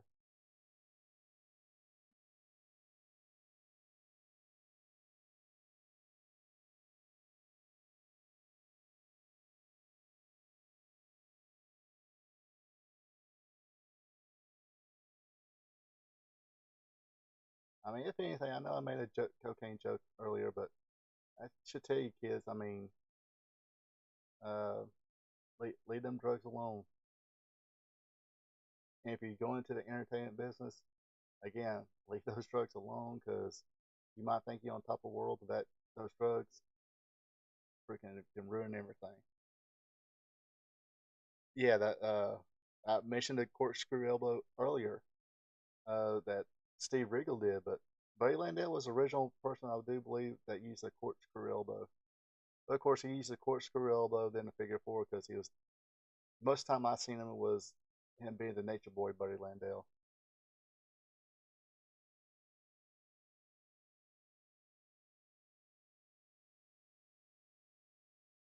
But he had a knack of getting in trouble too. So, uh, like I said, a few weeks ago, I watched his interview. He was talking about he got fined more in Mid South than anybody. Uh, he said there was one time he was in the locker room. He took a shower. He's taking a shower. He came back out of the shower. There's a freaking naked woman in there, and here comes in, Grizzly Smith. That'll be a fine. And there was one time he was walking back in the ring, out of the ring through the crowd, and somebody handed him a fifth of Jack Daniels, and he laid it down and uh, took a shower, whatever. And again, Grizzly Smith saw it again, and it's like, oh, that'd be, I think, I don't think $500, but that sounds good. Inside cradle for a 2 count. It's actually not a bad match here. A lot of moving around. Not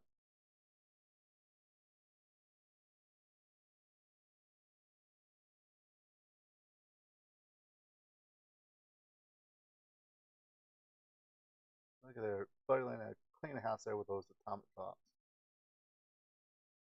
Now, Ash, you ain't the legal man in there.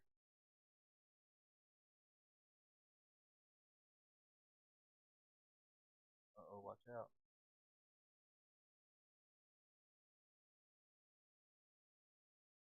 Uh oh. It's breaking down now. We got all four men in the ring. Of course,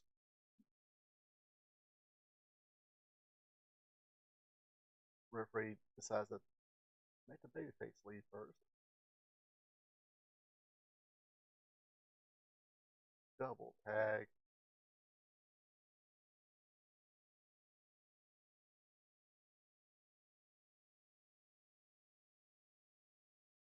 Yep, that's true.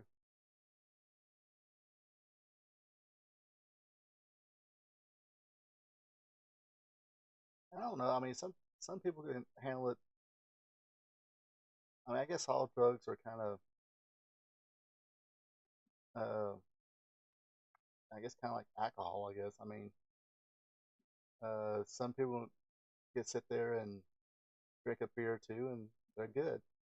They're good for the week, or good for the night, or whatever. Or drink one or two beers every day and be fine. Or just have that social drink, or whatever. But some people, they're like, if they buy a 12 pack of beer, like how that 12 pack of beer is going to get drunk that night by them. And I guess, I mean, even Buddy Landell was talking about, his cocaine use. He was saying, yeah, there's a lot of wrestlers who, wow, that was unique. Um, Flying head scissor takeover, and that did it.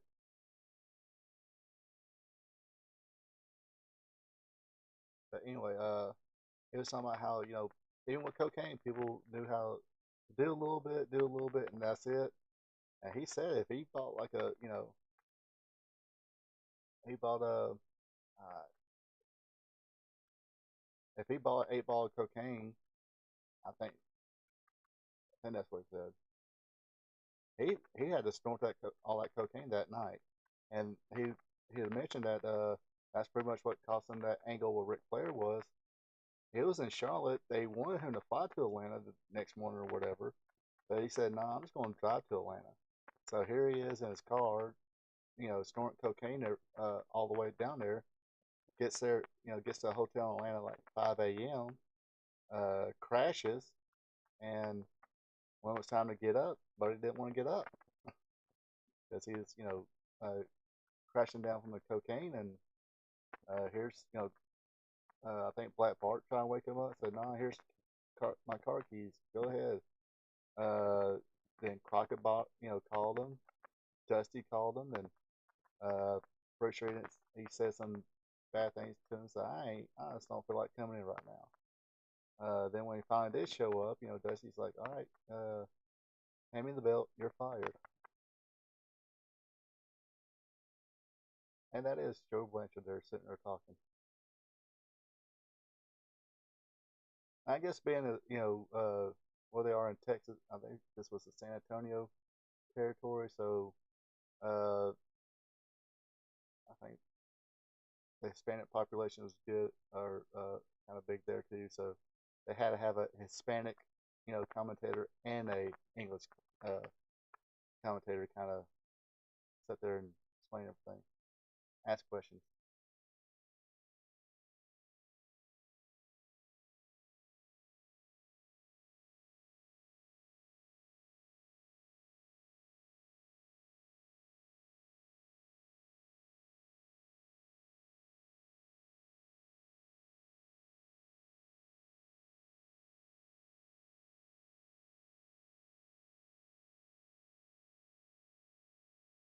I will say a lot of people don't say anything too bad about uh, Joe Blanchard. Uh, say he was a decent payoff guy and stuff like that. Um, Tully Blanchard, on the other hand, because I guess he was a prick and all that. Uh,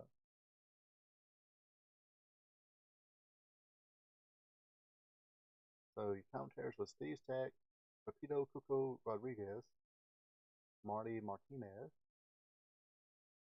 I kind of like watching this. The executive producer, Joe Blanchard, which means he was a head booker, I guess.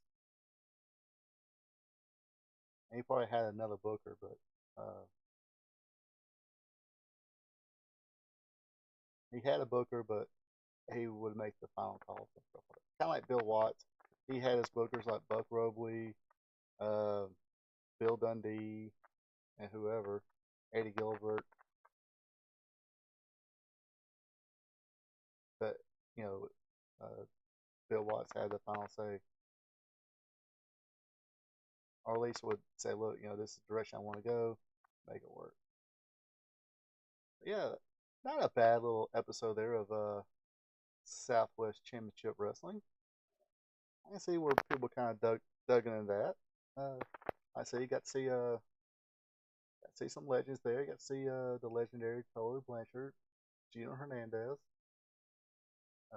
Like I said, could have been a hell of a talent anywhere. If he had lived. And Buddy Landell, of course, he could have been top, at least one of the top stars. He's saying world champion, all that stuff, but or I guess he would have been a world champion for a small period till Ric Flair came back. Um, but at least he would have been a world champion. But after that, he could have been, you know, champion whenever, or maybe not a world champ. Maybe not got it back. He just drew that well. Then if he was a big draw, then somebody would put it back on him. Now would both those been top stars in WWF? Hmm. Um. hmm, Probably the Intercontinental uh scene. I mean, they probably would have faced Hulk. They wouldn't have headline at WrestleMania with Hulk Hogan or anything like that. They would headline maybe a house show with Hulk Hogan. Um, right? They could have had runs as Intercontinental champions because that was the workhorse title at the time. Because you had Valentine, you had Morocco, you had uh, uh, Pedro Morales, you had Tito Santana. I already mentioned that. Uh, Randy Savage, who was he just had that larger than life persona. That's why he became a main event star. Uh, but he wasn't. He had a good build on him, but he was like 5'10", 5'11", or something like that for real. And but had a good build on him and worked well with Hogan. So that's how that. But after that, it was Mr. Perfect, and you had a couple of little transition champions like I think Kerry Von Erich had like a small little run. Traded with Kurt Hennig, Mr. Perfect, Honky Tonk Man. Was probably wasn't the not gonna get no 5-star matches out of him, but his matches worked. He knew what needed to do. He bumped well. Uh, he knew how to get the heat. So that's the thing about the Honky Tonk Man, Ricky Steamboat. Except Ricky Steamboat decided to go back home and watch his kid being born. That kind of sucked. Uh, let him give him a little bit of break, but um, countless others held that championship. Ultimate Warrior, okay, I get it. uh, Probably not the greatest Intercontinental champion of all time, but as far as work rate or anything like that, but yeah, and of course, like got to see Scott Casey. Uh, Scott Casey was pretty good at the time. Another rookie, Mike, uh, or Tommy Lane, um, who went on to become a rock roll RPM and all that. But so we definitely know now that I cannot get by with as far as sharing this stuff. So it's gonna be keep on doing um,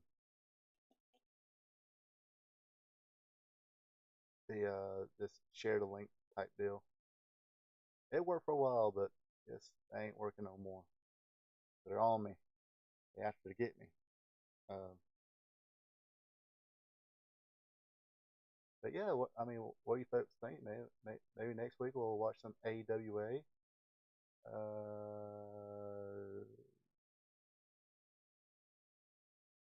Trying to think of which one here. Uh,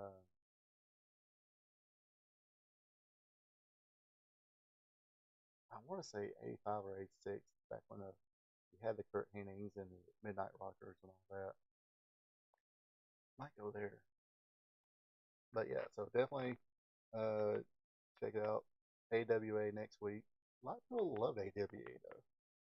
I uh, remember them doing the what was it? The Tell from Territories uh, from the AWA. I did a reminiscing video about that. And done a recap of the whole episode of Dark, or not Dark Side, but Tales from the Territory. Um, but but yeah, I can do a lot of talking too. I gotta figure out what to talk about, especially classic wrestling. Um, I don't know. It's just I see other channels are like able to. I just can't figure. I guess do some research. Kind of figure it out there and stuff like that. I don't know. I've seen a channel able to basically sit there and talk and watch a whole WWF show from '86. I'm like, okay, how do I get out of this? Uh, but yeah, do more talking. I'll talk through the whole thing. Kind of watch it, talk about it, talk about the people there. Um, and that's my way to kind of think of stuff to talk about. That's kind of like a whole today in wrestling history type deal. Go back to stuff I remember. Um,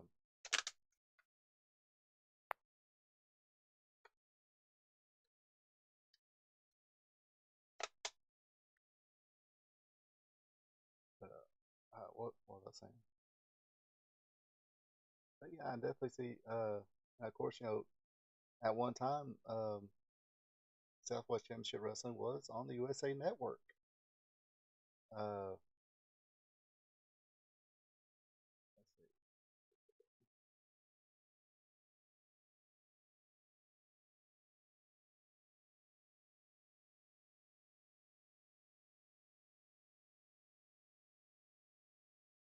I forgot when they. So yes, and of course, after '85, it was purchased by Texas All Star. I don't know who that person was, but oh, okay, somebody does own it, but um, uh, in 2010, J Jadat or JADAT Sports Incorporated bought the footage of Southwest Championship Wrestling and uh, Texas All Star Wrestling from Ronnie Martinez. They have released Best of '80s Volume 1. Is one of the, yes, not owned by them. Uh, and 2021, JDAT Sports appointed Stream Go Media LLC as the exclusive distributor agents of both Southwest Championship Wrestling and Texas All Star footage.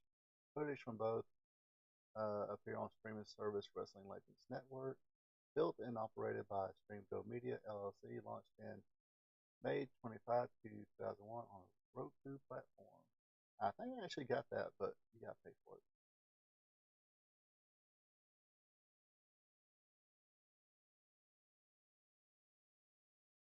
Let's see.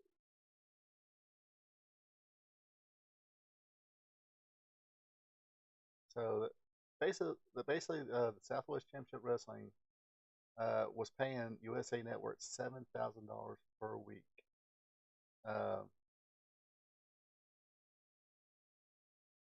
so Vince decided to pay a little bit more, but there was a particular match between Tully Blanchard and Bob Sweetan, which USA refused to air, and it was, I guess, a bloody, very bloody match, I guess.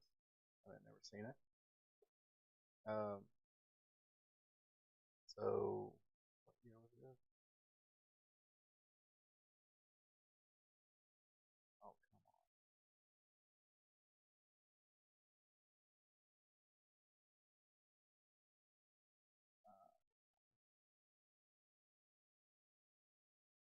come on. Oh, so September 4th, 1983 is when WWF, or yeah, WWF officially uh, took over the USA, or the USA time slot owned by Southwest Championship Wrestling. Of course, the show was WWF All American Wrestling.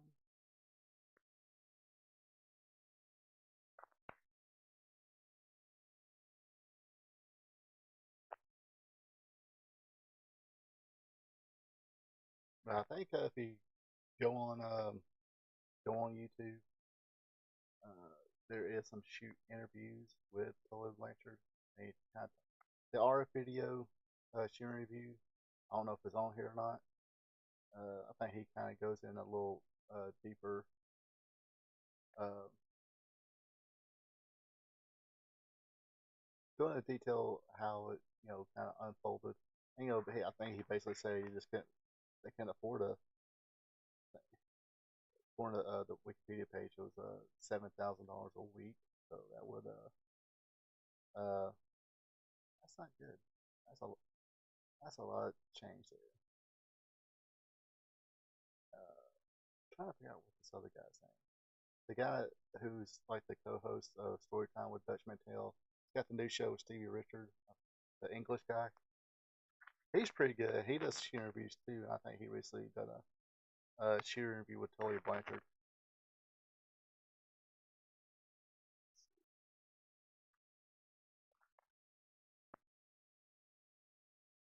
Let's see if I can find it. It's it's called WSI Wrestling Shooter Interviews.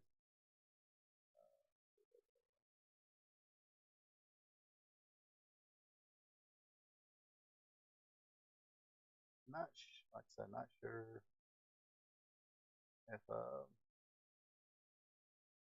so far I don't see the one with our video, but I'll share the link here to the WSI interview. Like I said, the guy on there, he co-hosts the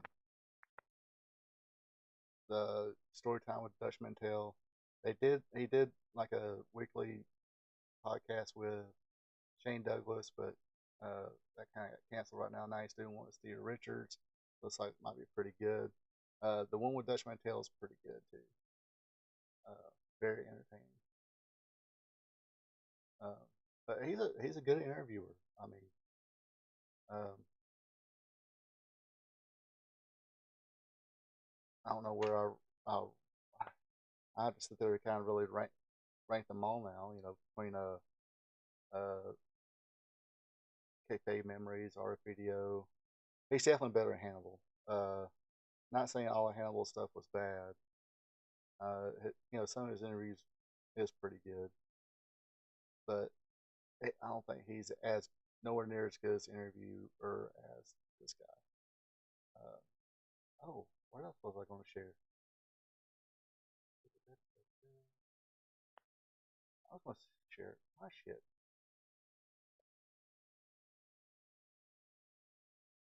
Um,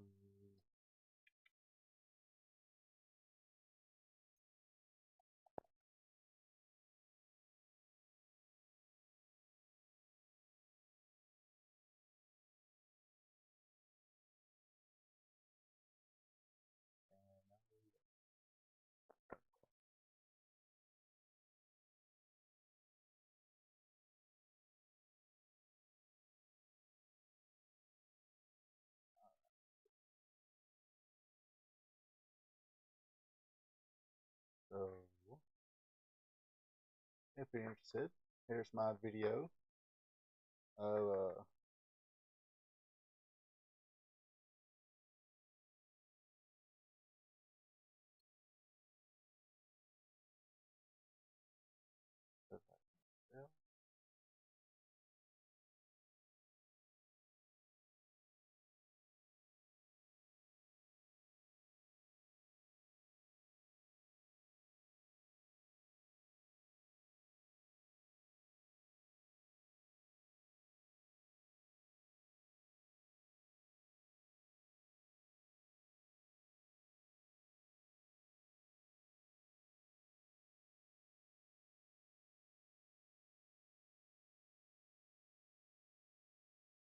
so there's that. If y'all want to check that out, share that with you guys and gals.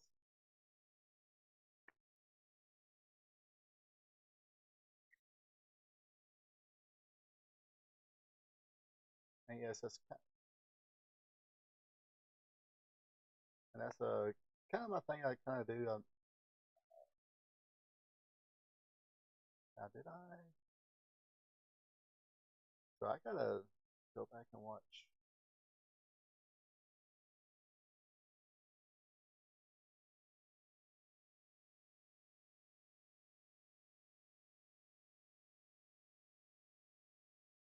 So I gotta do one on SummerSlam, I do believe. Did I do SummerSlam last year?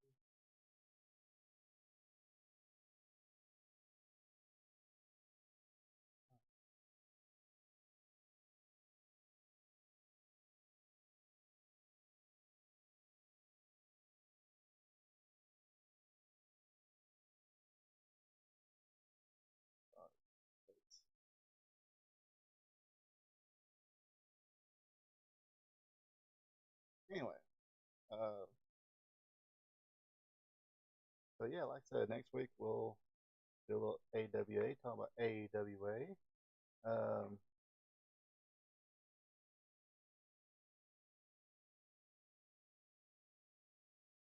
Maybe I figure, yeah, hire a producer. You might want to be my producer. I think I run all stuff to talk about. But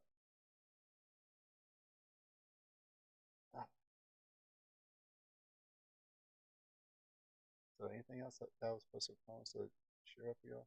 Yeah, that top link was is a shoe interview with Tully Blanchard. Like I said, I haven't watched that one, but like I said, the guy doing the interview, he is a pretty good interviewer. So if you don't mention much about Southwest Championship Wrestling, uh, probably because it's been covered 100 times, so he probably didn't feel like need to cover it again. Uh, but dude does a pretty good job interviewing people. Uh, we should do more talking. Yeah, I do a lot of talking, but yeah, I'll figure out some more stuff to talk about. Um, on the next one. But anyway, but as far as this week, I think I'm going to call it a night this week. Getting a little stuffy, getting a little hot in here. I need to put the fan back on. Uh, and I think they're done with the fireworks. At least the city is. The city of Wander is.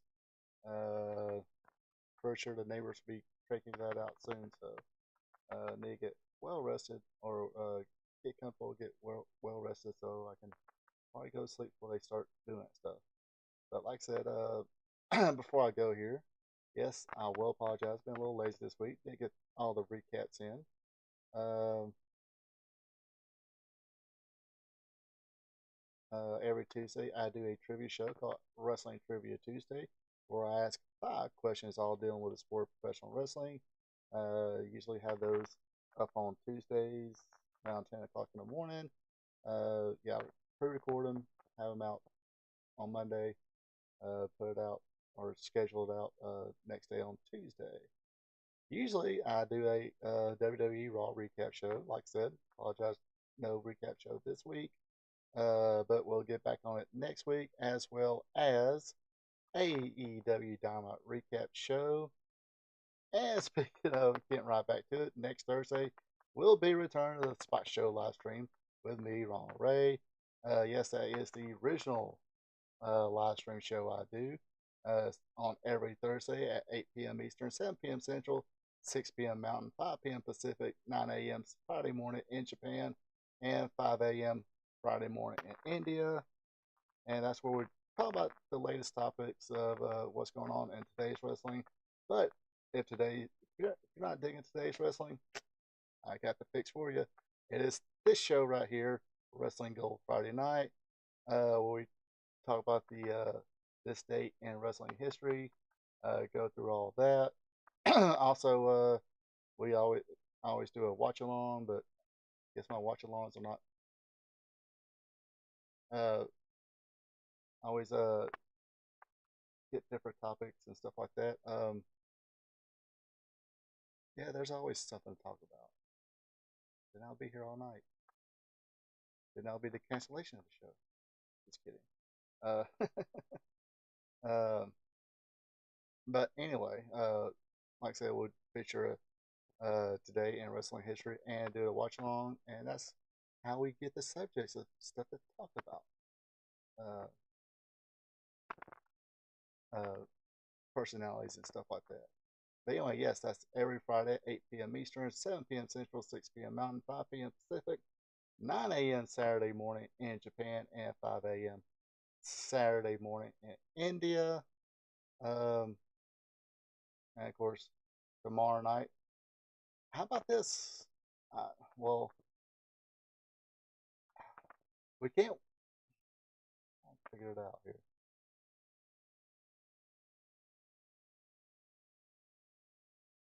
I could do a live stream of us. Is anybody going to watch the Money in the Bank match tomorrow? Cause see, I can do a live stream. I mean, I can't show it live, but I can watch it and talk about kind of like the watch along we have been doing with like Southwest stuff like that. If anybody's interested of me doing a live stream of the reaction and talking about tomorrow night's premium live event, Money in the Bank, I am open to do that. So let me know something in the comments or in the chat, and and I'll think about it. Otherwise, I'll just cook me a steak and watch it and do a recap video the other day or the next day. Excuse me. Um, because I probably won't eat a steak, in front of you guys because that'll be gross.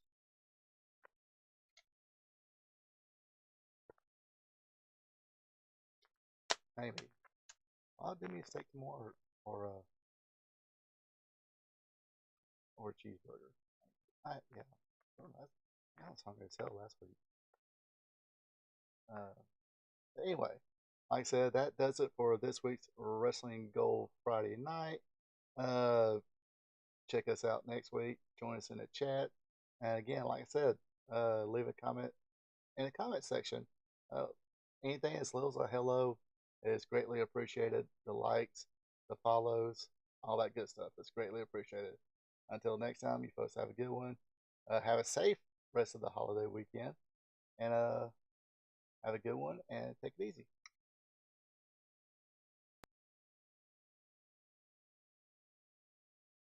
There's that wins. Drop a like button, leave a comment. Also, be a champ and hit that subscribe button. You can also check me out on social media, Facebook at Ronald Ray, on X or Twitter is RPATRPTV46. Until next time. So long from the peach state of Georgia.